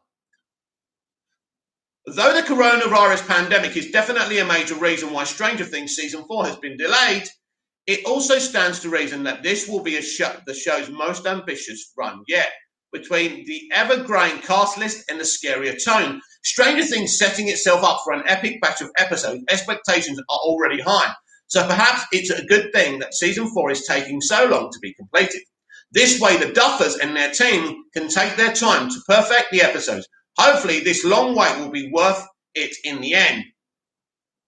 Ronnie George, but Mick, I respect your opinion, mate. Not everyone is the same. No, I know everyone's not the same. But I'm going to be triggered and I'm going to react, and people can handle it, or you know what they can do. I don't care. I don't care. I'm going to speak the way I want to speak. I want freedom. I want freedom of expression. I want to say what I want. I'm sorry. At the end of the day, I want to react how I want to things. For me, Tom Holland's movies are shit, underwhelming, boring, shitty movies. And Zendaya was only cast for inclusion purposes. She's not a superior. She's not Kirsten Dunst. She's not Emma Stone. She's a little smurf, and she's only there for inclusive purposes. There, I've said it. Bobka, I respect your opinion, but you don't have to insult an entire generation over Spider-Man. Ariana, just debate, but a lot of Gen Z are actually graduating college and stuff, so our generation has dealt with plenty. Thank you very much. Gen Z, I love how this generation tags everyone. So it's Gen Z, it's Gen that, it's boomers, it's that. It's so hilarious. Everything's catalogued. No one's seen as an individual. It's a robotic, authoritarian generation, and I despise it. So it's looking like Stranger Things won't be around until next year. So if you're disappointed about that, what can I do for you? Now we're back with Star Wars. Jesus is a goat. People keep telling me I need to watch Stranger Things. I just never took the time to invest. I don't think you're missing out. The first season's okay. Richie Mo, this one's been mad. It certainly has, Richie. Ewan McGregor reflect. Wait a minute. When Bruce Banner turns into the Hulk, when he turns back, does he say, I'm sorry for smashing all that stuff up? No, because he can't help it. He's lost his temper. Okay, you're the one categorizing us by Generation Mickey, and everyone knows that. That isn't even me being salty. No, you haven't been salty at all, have you? Ronnie George, yeah, mate, we all have good opinions. Everyone has their own opinions, and to that person, the opinions are good. But to the other person, the opinions are not good. Do you get it? Ronnie George, I wonder if season 4 will be the last. Well, maybe, because I'm bored of it, and I was bored of it from season 2. Ewan McGregor reflects on Star Wars prequels, puppet and CGI Yoda. Obi-Wan Kenobi star Ewan McGregor stated that acting against prequel puppet Yoda was amazing, but the switch to CGI Yoda just didn't feel the same. By Catherine Stinston of Screen Rant.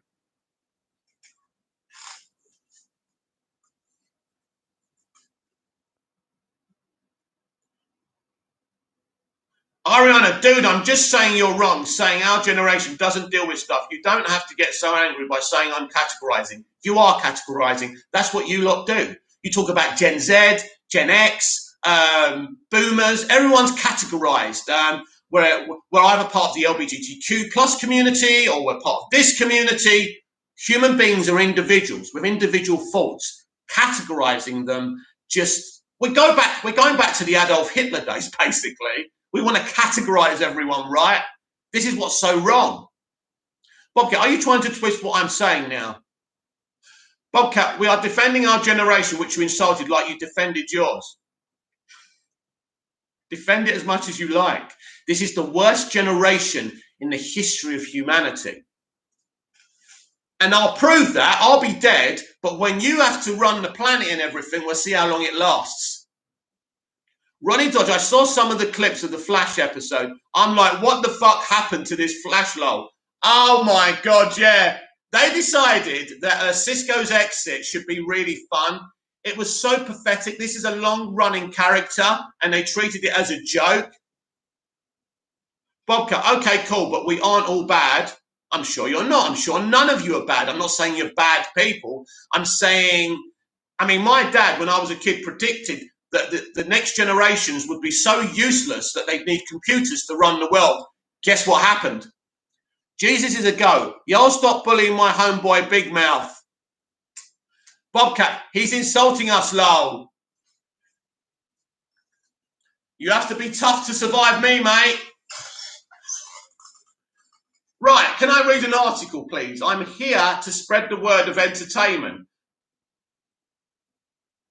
Ariana, we're not bullying him. We're literally just defending our generation. Oh, sweet. Ronnie Dodge, what generation are you saying? I'm from Mick. I'm 26. Yeah. You're from a cooler generation. You're like from the noughties, right? From the early noughties, aren't you? I'm 48, so I'm a lot older than you, Ronnie. So I can remember 80s, the superior 80s, the superior 90s, the superior early noughties, until we became all these people. Oh my God, we gotta represent and include everyone, man. It's okay for a 5-year-old to change their gender. That's perfectly fine, and we can't say anything about it because we're in this shitty, nuts generation. Everyone can overstar. Ewan McGregor reflects on Yoda. Bobcat, you defended yours, Mickey, so we can. Are you just superior to us? I'm superior to everyone, Bobcat. Don't you know that? Ronnie Dodge, go ahead, mate. Bobcat, never said I agreed with that. We aren't all the same, I know. But I watch TV and I see these parents putting these ideas in their 5-year-old children's heads to change their actual gender. I support the transgender community and the LGBTQ plus community. And if you want to change who you are from 16 years old and older, that's perfectly fine. But for a 5-year-old to be allowed to do that is absolutely despicable. And I don't care if I'm shut down or blocked or banned. That is my opinion. That is my freedom to say that. I'm very protective over children. And any parent who thinks that's okay, their children should be taken into care. So there. Ronnie Dodge, yeah, the 90s children, mate.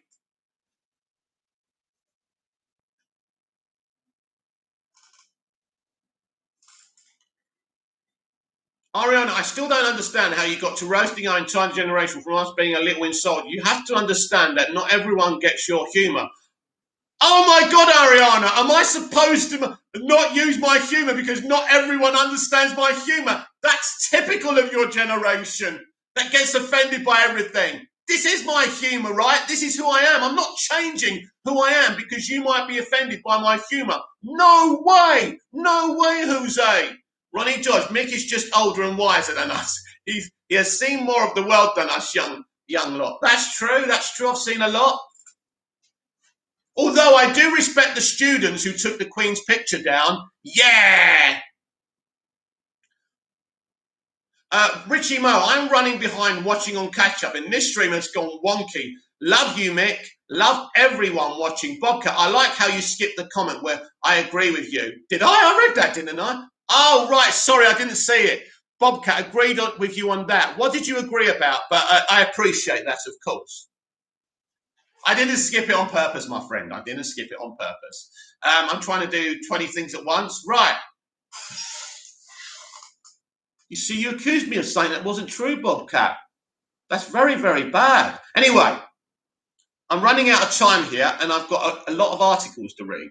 And I'm feeling really drained now, really drained. I'm feeling really weak now because I've had to shout and scream and get triggered.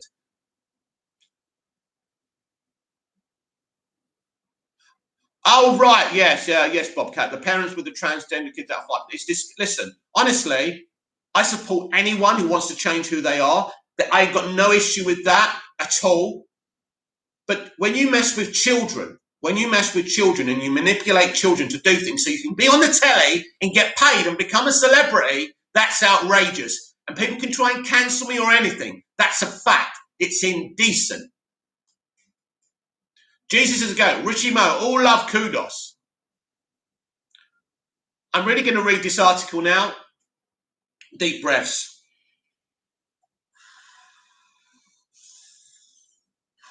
Right. I can't believe I've only had 5 likes for this. I bet I've got untold dislikes when I check this later.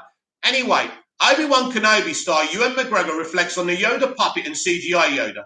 Frankos in Star Wars prequel trilogy, McGregor portrayed a younger version of the future Jedi Master Obi-Wan Kenobi in the Star Wars prequel trilogy. McGregor's Obi-Wan was initially introduced as Qui-Gon Jinn's Liam Neeson's Padawan in 1999's The Phantom Menace. It was Yoda who ultimately agreed to let Obi-Wan take Anakin Skywalker as his Padawan to fulfill Qui-Gon Jinn's dying wish. Fans last saw McGregor as Obi-Wan in 2005's superior Revenge of the Sith, better than the Disney sequel trilogy, as Obi-Wan fled to Tatooine to protect Luke Skywalker from the threat of the new galactic empire. Ronnie Dodge, let's go, let Mick do his stream, let and talk geek, but a 5-year-old being a transgender is wrong. They don't know what they want at that age. Of course they don't. Of course they don't. Those parents should be put in prison. Let's be honest about it. We're talking about children here. Let your children make these decisions when they're older. What's the rush anyway, right? You're implanting these thoughts in their heads, you nut jobs. You absolute nut jobs. So, where are we? Phantom Menace. It was 2005's Revenge of the Sith, as Obi-Wan fled to Tatooine to protect Luke Skywalker from the threat of the new galactic empire.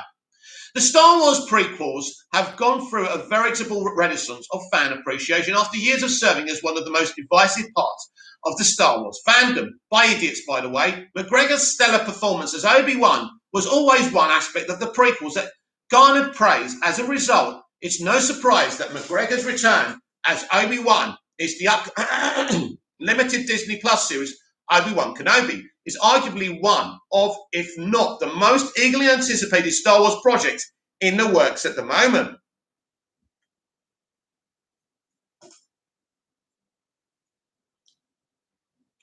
Okay, guess what, Mickey? I don't get to pick my generation. I know we aren't the best, but don't insult all of us. We aren't all crazy. I know. Bobcat, you're acting like I can pick. No one can pick who they are and where they're born. I mean, I'm very thankful. I'm very thankful that I grew up in a flawed generation, but got to live outside and experience the real world and have maybe depictions of things this generation wouldn't like. Oh, we can't have Gone with the Wind. That's not right. Or we can't have this, or we can't have that. Oh my God, that singer's talking about falling in love with a man. But what about the LGBTQ plus community? Aren't they going to get offended? Soon it'll be against the law not to use people's identifications. That's what will happen, right? So you've got to say he, him. I can't be a he anymore. I have to be a he, him. They're the rules. This is very difficult for a man of my generation. These will be laws. We are going to be in an authoritarian, insulting society where men and boys are going to be in concentration camps if these people get their own way. And that's what my gender war story is all about. We live in a nuts generation full of hate.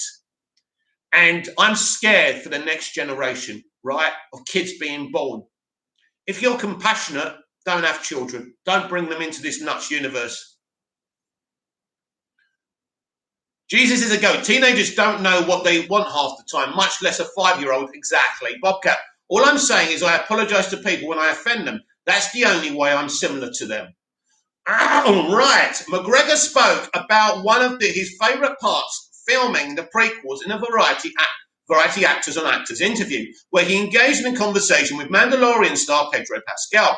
McGregor gave some interesting insight on the contrast he felt when filming opposite the Yoda puppet in The Phantom Menace versus CGI Yoda. In Attack of the Clones and Revenge of the Sith, McGregor confessed he much preferred working with the puppet, saying, I actually prefer CGI Yoda than the puppet. I thought the Phantom Menace puppet, if I'm honest, was pretty awful. They did well with it, but I didn't like it. I preferred the CGI version in Attack of the Clones. The first film I did, I was lucky to do my scenes with Yoda puppet, and it was extraordinary because I acted with him. I couldn't believe I was acting with Yoda. There's so many people operating him, and at the stage, it's lifted up, so they're underneath the floor, and we were literally walking next to each other, and he's alive. Then every time George called cut, Yoda would die because everyone just stopped. It was sort of disturbing every time the end of the scene would come along. Then they replaced him for our second film and our third film with a digital version of him. And it's not nearly as endearing. Also, we know Yoda as a puppet. We know him from the original movies as a puppet. So when it was suddenly computer generated, it didn't feel like Yoda to me anymore. It was interesting that it went back to an actual puppet with You're the Mandalorian series. Was Yoda in it? Oh, right. Baby Yoda, of course, is a puppet. Oh, yeah, that's true. That is interesting.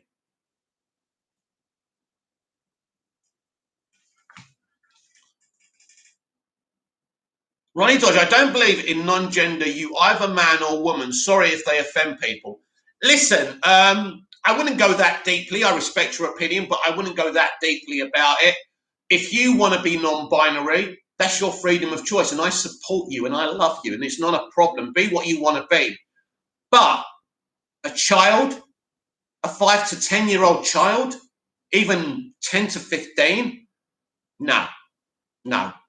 When you're an adult, you can do whatever you want. Until then, you have to live in, I'm afraid, society's depressing rule. These are, it's difficult, Ronnie. It's difficult. It really is. It really is difficult now because you've really got to be careful what you say because they'll put you in prison, mate. It's difficult right now. We are not free to speak anymore. We are in an authoritarian, insane, nutbag society. And it's frightening. Ronnie Dodge, I can't stand wokeness. Everyone wants a label so they can feel bloody special. Exactly. Well, my label is Mick, and I'm very proud of it. Who else does videos like this? Who else is topless, dancing around, doing raps of the day and body positivity raps and doing his good morning, let's talk about Zack Snyder or something, right? I'm very unique. I don't need a label. I'm Mick. I'm Big Mouth. I'm Mad Mickey. That's who I am. Embrace me and you will be happier for it.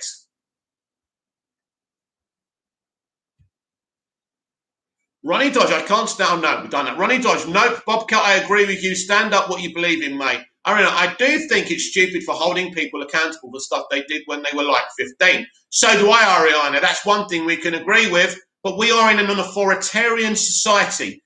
They are insane. Let's be honest about it. This is going to be a worse dictatorship than what people had in the Second World War. This is scary, Ariana. And I'm going to, in 20 years, I'll probably be dead. I'll probably be dead in 5 minutes the way I'm feeling right now, right? Once I talk too much, I get all weak inside. There's something unhealthy about me. But anyway, so we live in a scary world. And all we can do is enjoy it as much as we can before us men are in concentration camps for being men. That's what my gender war story is about. That this woman manipulates the whole world. And so you've got women who run the entire world with an iron fist. Men are in concentration camps. Men and women mustn't talk to each other. Women mustn't have sexual relationships with men. And the transgender community are kind of neither on the women's side or the men's side. They're just minding their own business. But when the rebellion of men starts, the rebellion of men beg the transgender community to help them fight the iron fist leadership of the females. And that is my gender war story. Ronnie Dodge, I totally agree. I support people who you are, but don't judge us and educate us on our opinions. That's a good point. I've literally got half an hour to complete these articles, and I can't do it. Wow, what a weird stream. It's all your fault, Bobcat. Oh, never mind, Bobcat. It's all fun, mate. Don't worry about it. Right. It's interesting to hear McGregor's feelings about acting against Puppet Yoda and CGI Yoda. McGregor's aforementioned memorable performance as young Obi-Wan was definitely enhanced by his memorable scenes with Yoda, adding more layers of meaning to their relationship in the original trilogy. During The Phantom Menace, Obi-Wan was still beneath Yoda in terms of force abilities, wisdom, and rank by the time the events of the Revenge of the Sith occurred. Yoda and Obi-Wan depart for their respective exiles on Dagobah and Tatooine as equals, tragically bonded forevermore in their mutual feeling of failing the Jedi Order. Bobcat, well, it's both of ours. You insulted us. Oh, no. Ariana, I think the hothead in me just kind of boiled over, Mo. Yeah, I'm a hothead as well, Ariana. That's the thing. But shall I tell you something, Ariana? Keep that hot-headedness. React to things. Be passionate. Don't worry about it. Don't worry. If someone's going to be upset, they're going to be upset. Apologize to them later or something, right? I'm a hothead. You're a hothead. Embrace it. And by the way, and this is, I'm going to go into sex now. I'd rather have sex with a hothead than someone who just lays there like a sack of potatoes. I want some passion in my life.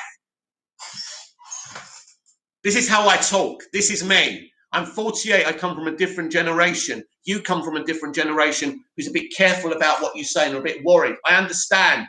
But this is me. This is you. Let's learn to live with each other. Maybe.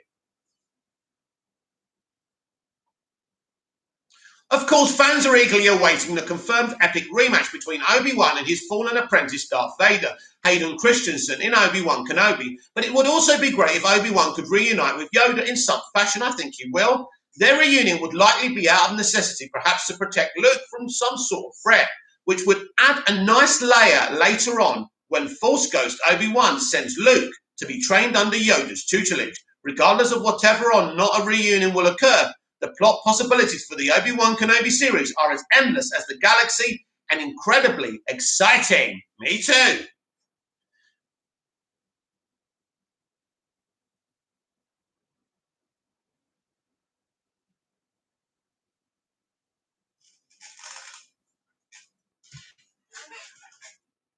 Where am I? Ronnie Dodge, if people pee me off, I just spit out venom. That's the one thing I hate. I have my mum's temper. We all have a temper, my friend.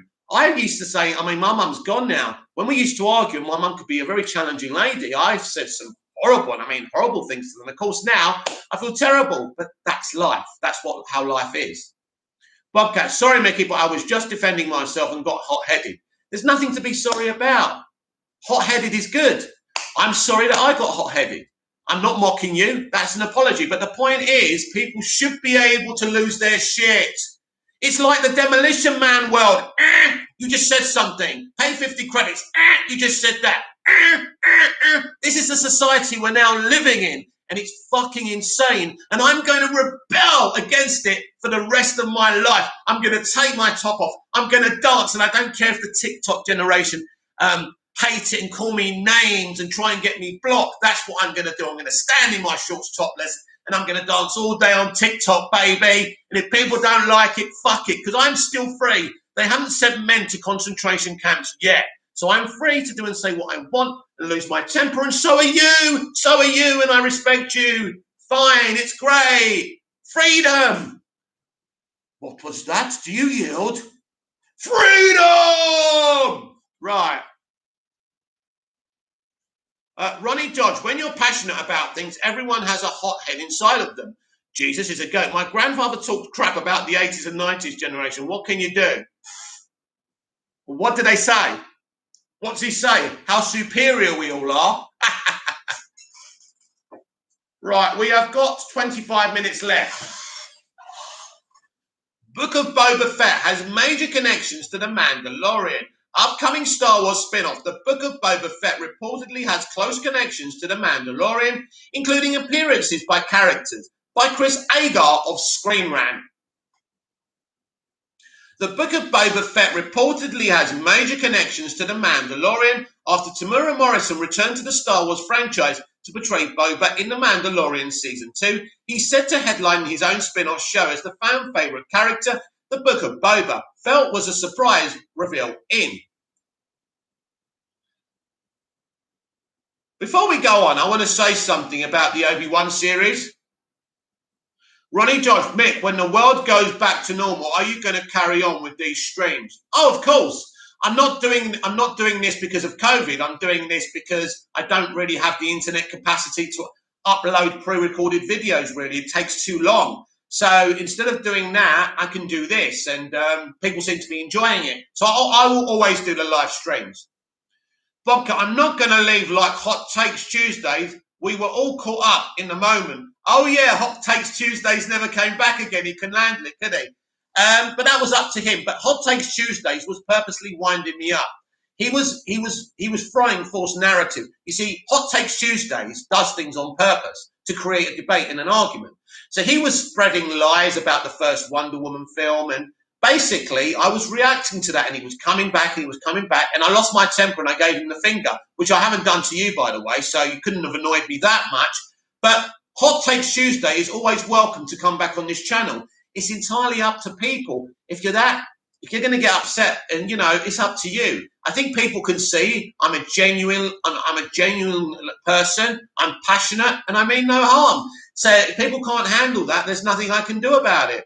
Ariana, honestly jealous of people that were teens in the 80s, being able to bike down an arcade with your friends without care in the world. Sounds like a lot of fun. Well, me, my brother, and my cousin every Saturday used to get our bikes and ride down a place called Keston Ponds.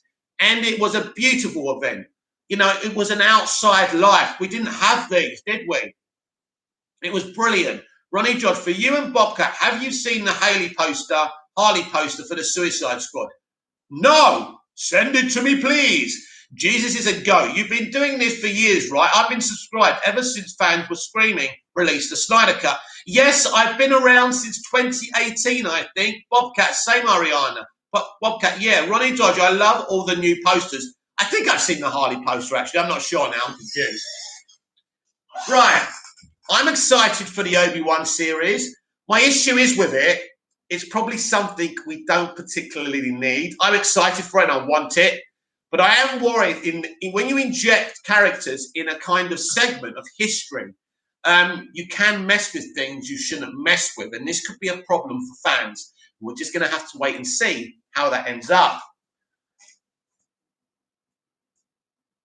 In the wake of The Mandalorian becoming a massive success with critics and audiences, Lucasfilm is expanding a corner of the Star Wars universe with multiple spin-off shows with the intention of building up to a massive crossover event. Ashoka announced during Disney's Investors Day event in 2020 fits into that plan, but with Boba Fett embarking on his own path at the end of The Mandalorian Season 2, taking over Jabba's palace, it remains to be seen how or if the Book of Boba Fett would tie in. As it turns out, there will be some key connections. According to Collider, the Book of Boba Fett essentially can be considered The Mandalorian Season 2.5 due to the connections that will be present. It will feature mystery Mandalorian characters in undisclosed roles. We probably will see the Mandalorian in this as well. Ronnie Dodge, yeah, they're all great. At first glance, the Book of Boba Fett seemed like it could be somewhat separate from the main Mandalorian storyline that's set to unfold in The Mandalorian and Ashoka. Based on this latest information, however, the plan for the two to be closely connected, it will be interesting to know if the decision to cancel the Rangers of the New Republic had anything to do with this. Rangers of the New Republic was announced alongside Ashoka last December, with the idea being those two spin-offs would work in conjunction with The Mandalorian. Since Rangers of the New Republic is no longer in active development, perhaps the elements of the Book of Boba Fett were altered so it could be part of the larger plan instead. With plot details hard to come by, it's difficult to gauge. It'll be fascinating to see which Mandalorian characters show up on the Book of Boba Fett and how the story connects, billing the spin-off as The Mandalorian Season 2.5 indicates the Book of Boba Fett could be more a proper continuation of the ongoing Mandalorian narrative at this stage. It's certainly possible Din Djarin or Bo-Katan shows up, but nothing's been confirmed. Regardless, tying the Book of Boba Fett closely to the Mandalorian reads as a smart choice on Lucasfilm's part. It'll be a while before The Mandalorian Season 3 comes out, so this is why the studio can keep up one of their flagship properties in the spotlight as they wait.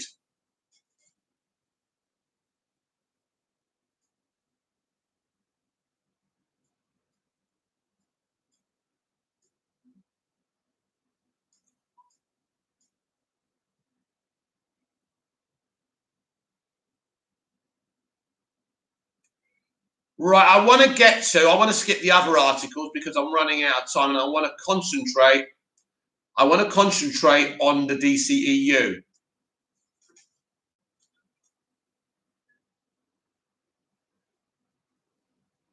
I'm looking forward to Ronnie Dodge. I'm looking forward to seeing Harden getting a second chance. Who's Harden? Ronnie Dodge just sent it, mate. Have a Jesus is a goat. I might have to finally sign up for Disney streaming when the Obi-Wan series comes out. Oh, definitely. You don't want to miss that. That's the only Disney project I'm looking forward to. Yep, definitely. Right. WB Boss teases crossover of DC Cinematic Universe with HBO Max. After a controversy-filled Justice League, the DCEU is poised to expand by embracing the multiverse. The plan was set in motion when it was announced during last year's DC fandom, with projects like Ezra Miller's The Flash and Robert Pattinson's The Batman being at a forefront. The Flash will look to a deep dive into the concept of alternate realities, while the Batman has been confirmed to be set in Earth 2. Ronnie Dodd, can we just say we know why you're called Big Mouth? Oh, yes. I didn't call myself that for no reason. Hot Takes Tuesday calls himself Hot Takes Tuesday because he gives hot takes out to wind people up, but can't handle the reaction. If you're going to say hot takes on reactive platforms, expect reactions. Otherwise, don't do them. This isn't the only strategy from Warner Brothers. The arrival of HBO Max also created an opportunity for more projects to move forward, thus cementing the idea that a full-blown multiverse affair is on its way. Films like Batgirl and Blue Beetle will reportedly headline the streaming slate of the studio, with 24 more DC projects in development. Now the lead executive of Warner Brothers has shed some light on how this approach will further propel DC's properties down the line. HBO Max creates opportunities for DC crossovers. Warner Brothers Pictures Group chairman Toby Emmerich recently sat down with the LA Times to talk about the studio's release strategy and the future of HBO Max. When asked how HBO Max and DC will intertwine with one another, Emmerich admitted that the former presents a huge opportunity for the latter, since it allows the studio to create high-quality mid-budget superhero movies while also crossing over standout characters from the films in their respective spin-off series. He's talking about crossovers from the movie universes to the HBO Max DC shows. This is very exciting. This is Toby Emmerich. HBO Max presents a huge opportunity for DC. It allows us to make high-quality mid-budget superhero movies that reintroduce lesser-known DC titles while also crossing over standout characters from our bigger films into original series. The head executive then said that it also gives fans more ways to explore the DC multiverse. I wasn't listening to myself while I was reading to that. That's weird, right? But let me go over the first one again. HBO Max presents a huge opportunity for DC. It allows us to make high-quality mid-budget superhero movies that introduce lesser-known DC titles while also crossing over standout characters from our bigger films into original series. This is huge. This is exactly what they're going to do with Peacemaker. How exciting is that? Crossovers from the movies on HBO Max DC shows. Connecting the DC cinematic universe with Max gives our fans more ways to explore the DC multiverse and more chances to enjoy more great stories with these beloved characters. One of the first examples of a standout character crossing over from film to Max is the Peacemaker series, which is a spin-off from James Gunn's The Suicide Squad 2. So, more DC spin-offs coming to HBO Max. Based on Emmerich's comments, it seems that Warner Brothers and DC's plans is similar to that of Marvel Studios and Disney+. However, the main difference is that the shows on HBO Max are not confined to a single universe. Instead, the multiverse is involved in DC's corner. This is why I'm more excited about this.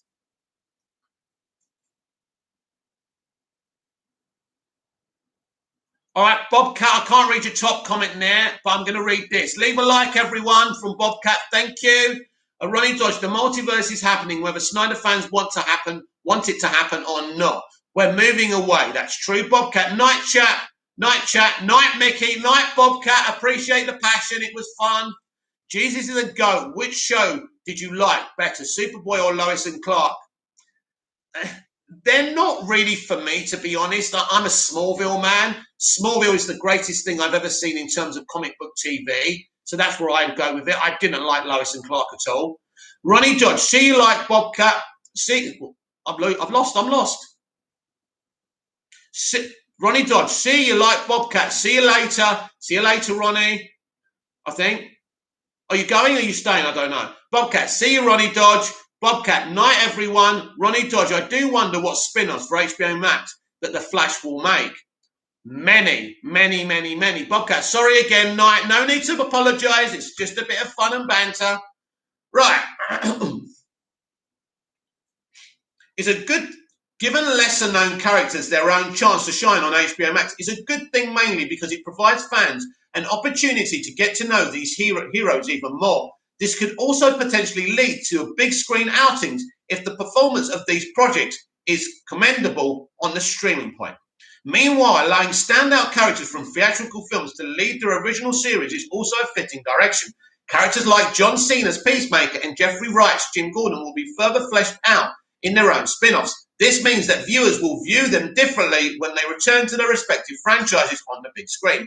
It remains to be seen which other characters will receive the spin-off treatment, but it's reasonable to assume that a good amount of them will be given the chance to succeed in their own stories on HBO Max. So this is interesting. So what he's talking about here, what he's actually talking about here, Toby Emmerich, is having smaller characters with smaller budgets getting their own spin-offs on HBO Max, but with the big characters in the films crossing over onto that platform. This is very. We didn't get Doctor Strange in WandaVision, which for me shows the lack of ambition that they have with their Disney Plus shows over what HBO Max are doing. My only issue is that the rollout internationally and globally for HBO Max has been a big issue for me. Very disappointing. And here in Cyprus, I may never get HBO Max. How am I supposed to see these shows? I can't. And if they're HBO Max shows, they may never be on Blu-ray. There may never be an avenue for me to see them. That's my one issue with this. But in terms of the multiverse strategy, I am very excited for the fan base and the franchise. It's very exciting.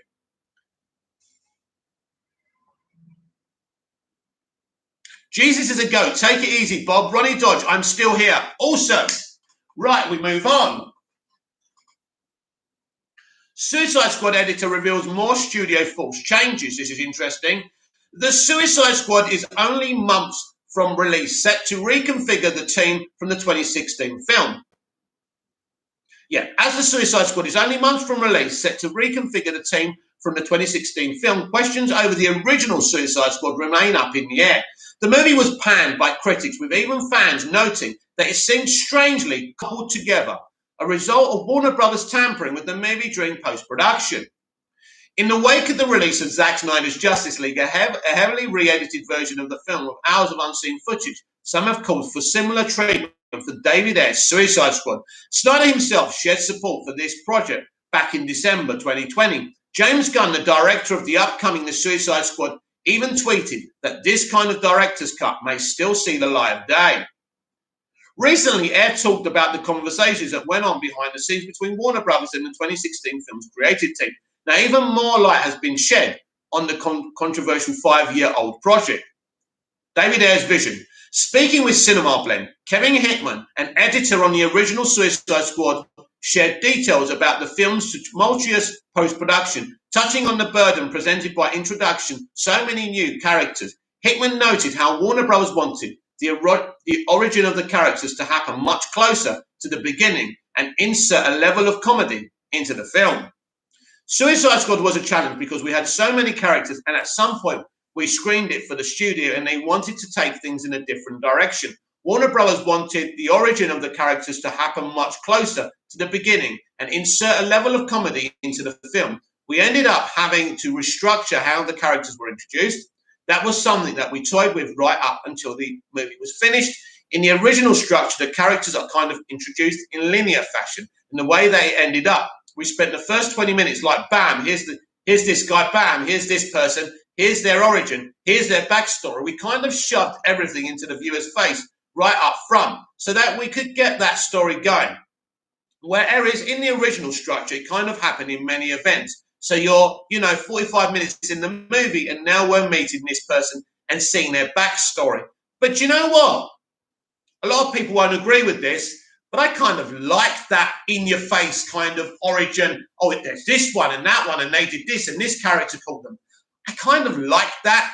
In a way, it's rushing the introductions. But if you're waiting 45 minutes and you're seeing flashbacks after flashbacks by the 50th minute of the movie, I think that could be a problem. And maybe the studio had a point. I'd need to see the movie, obviously. So I don't mind how they did it. In terms of comedy, all superhero films pretty much need a balance of seriousness and comedy. Not too much, by the way. So at the end of the day, I don't mind the theatrical cut of this movie. But the motivation for this was the reaction to Batman versus Superman and the Snyder Vision. And this was the problem from the very beginning. Psychotic characters. So Hickman also addressed Jared Leto's role as the Joker, praising his ability to bring a psychotic character to life, while explaining why much of his performance was left out of the final film. And for a lot of the material, we just couldn't find a purpose for it, because sometimes he would just go off on such crazy, insane tangents, and it would be really hard to weave it into the film. Sometimes it just wasn't appropriate for what he was doing, but it would have been nice to have more of that Joker's character, a little bit more fleshed out than what came out in the movie. So here's the question.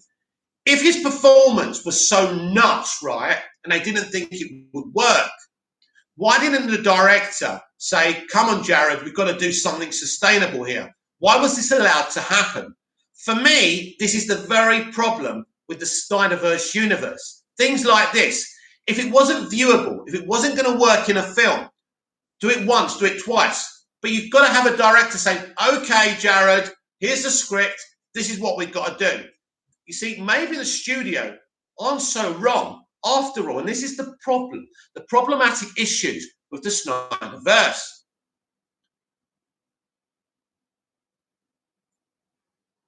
Ronnie Dodge, DC are going for it with HBO Max. Just need to get the HBO around the world now, I hope. Yup.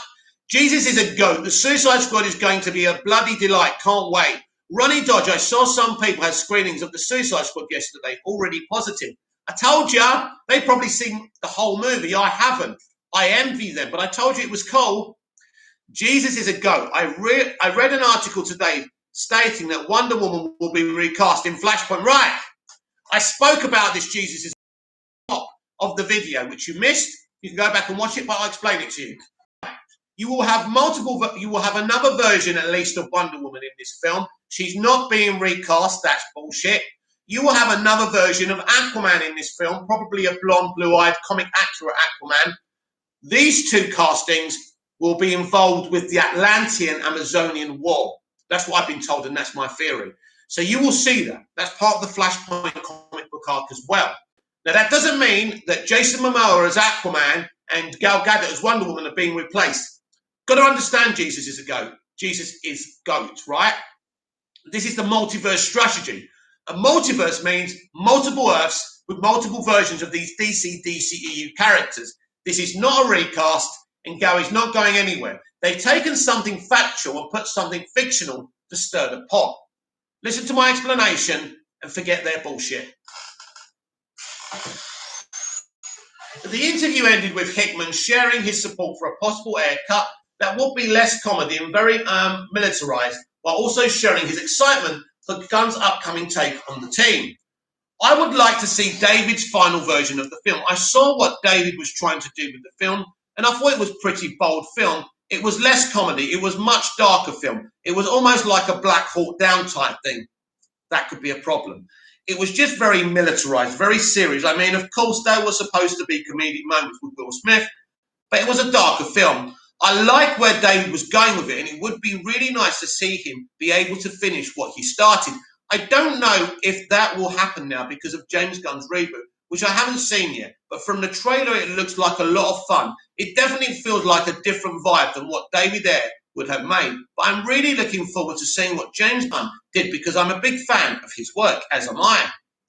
What happened to Suicide Squad? These comments are extremely telling, helping to piece together what happened to Ezra's work.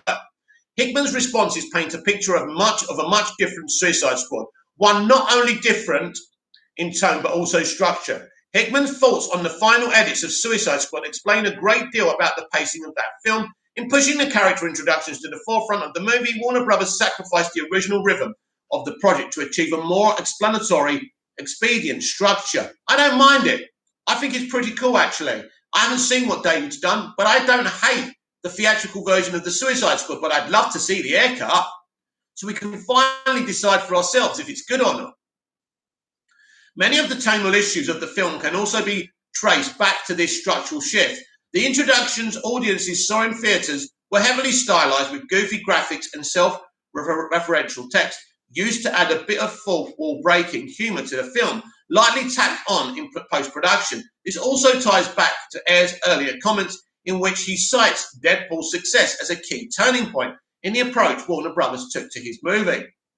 Even so, it seems that many Jared Leto's Joker moments were destined to be cut, straying too far from the story of the film, which it's unclear how much these changes affected the final quality level of the film. They certainly made for a much different film. Perhaps fans will never know what Ayer's original vision would look like, even as creatives continue to speak out about the project 5 years on from its release.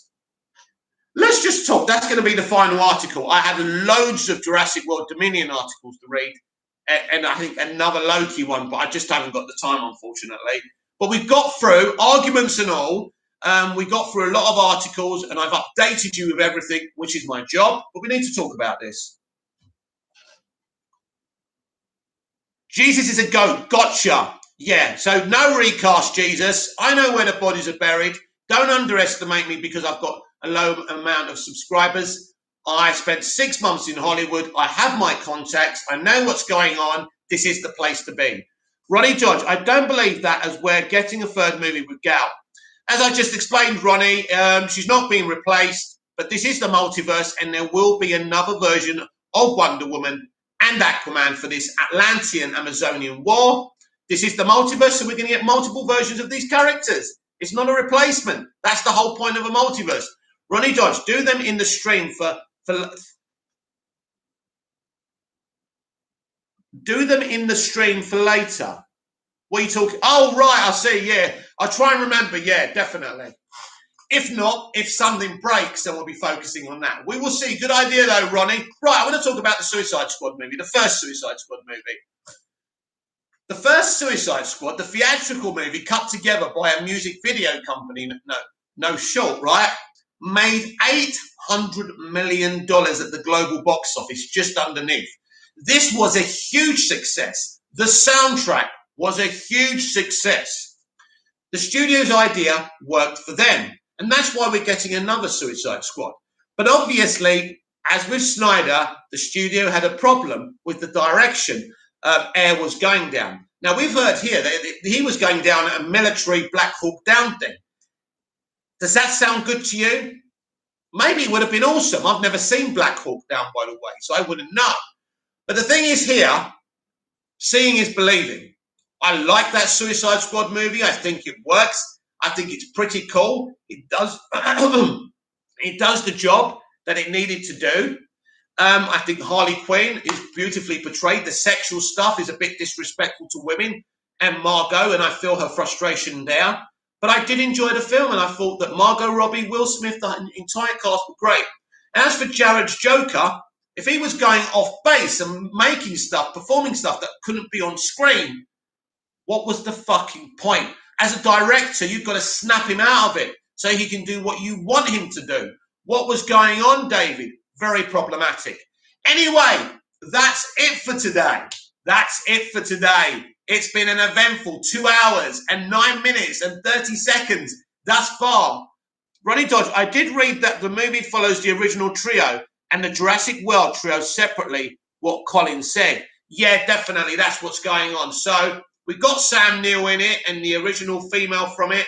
I think we've even got the kids from it. I think they must be grown up or something. I can't remember. But it's really a continuation of the original Jurassic Park. But the whole idea of this reinvention is that the dinosaurs are about to bring back the Stone Age, are about to take over the world, which is really exciting, and I can't wait to see it. Anyway, sorry I couldn't read the rest of the articles. But anyway, if I remember tonight, we'll do it tonight. The thing is, they're on my Twitter, and sometimes they'll get lost on the rest of the stuff I post. So it might not be possible. But anyway, everything else you're updated with. You know all the breaking news. Ronnie Dodge, it had gone to show how the mosquito got the dino blood. Yes, very exciting. That's right, Ronnie. So, yeah, I can't wait for this film. I enjoyed the first two. I like the original Jurassic Parks. I know some people don't, but I love them, and I can't wait for more. Comment down below if you're rewatching this. Like, share, and subscribe. I can't wait to find out how many dislikes I've had today. It's been an eventful show, but just remember, some of us are not robots. Some of us will react, and it's fine to have a heated, bad, hotly contested stream. It's okay. It's not a problem. We can shrug our shoulders, we can get over it, and still be friends. You can go to streams where people will be as nice as possible to you to get your dough, but they don't give a shit about you, and it's not the personal touch. This, my friends, is you don't have to pay to get read out.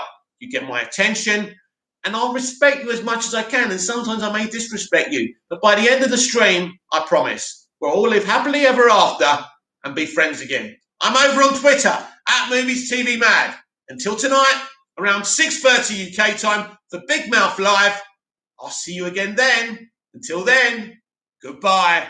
See you later. Boy, that was fun, wasn't it? Wow. It was good, yeah?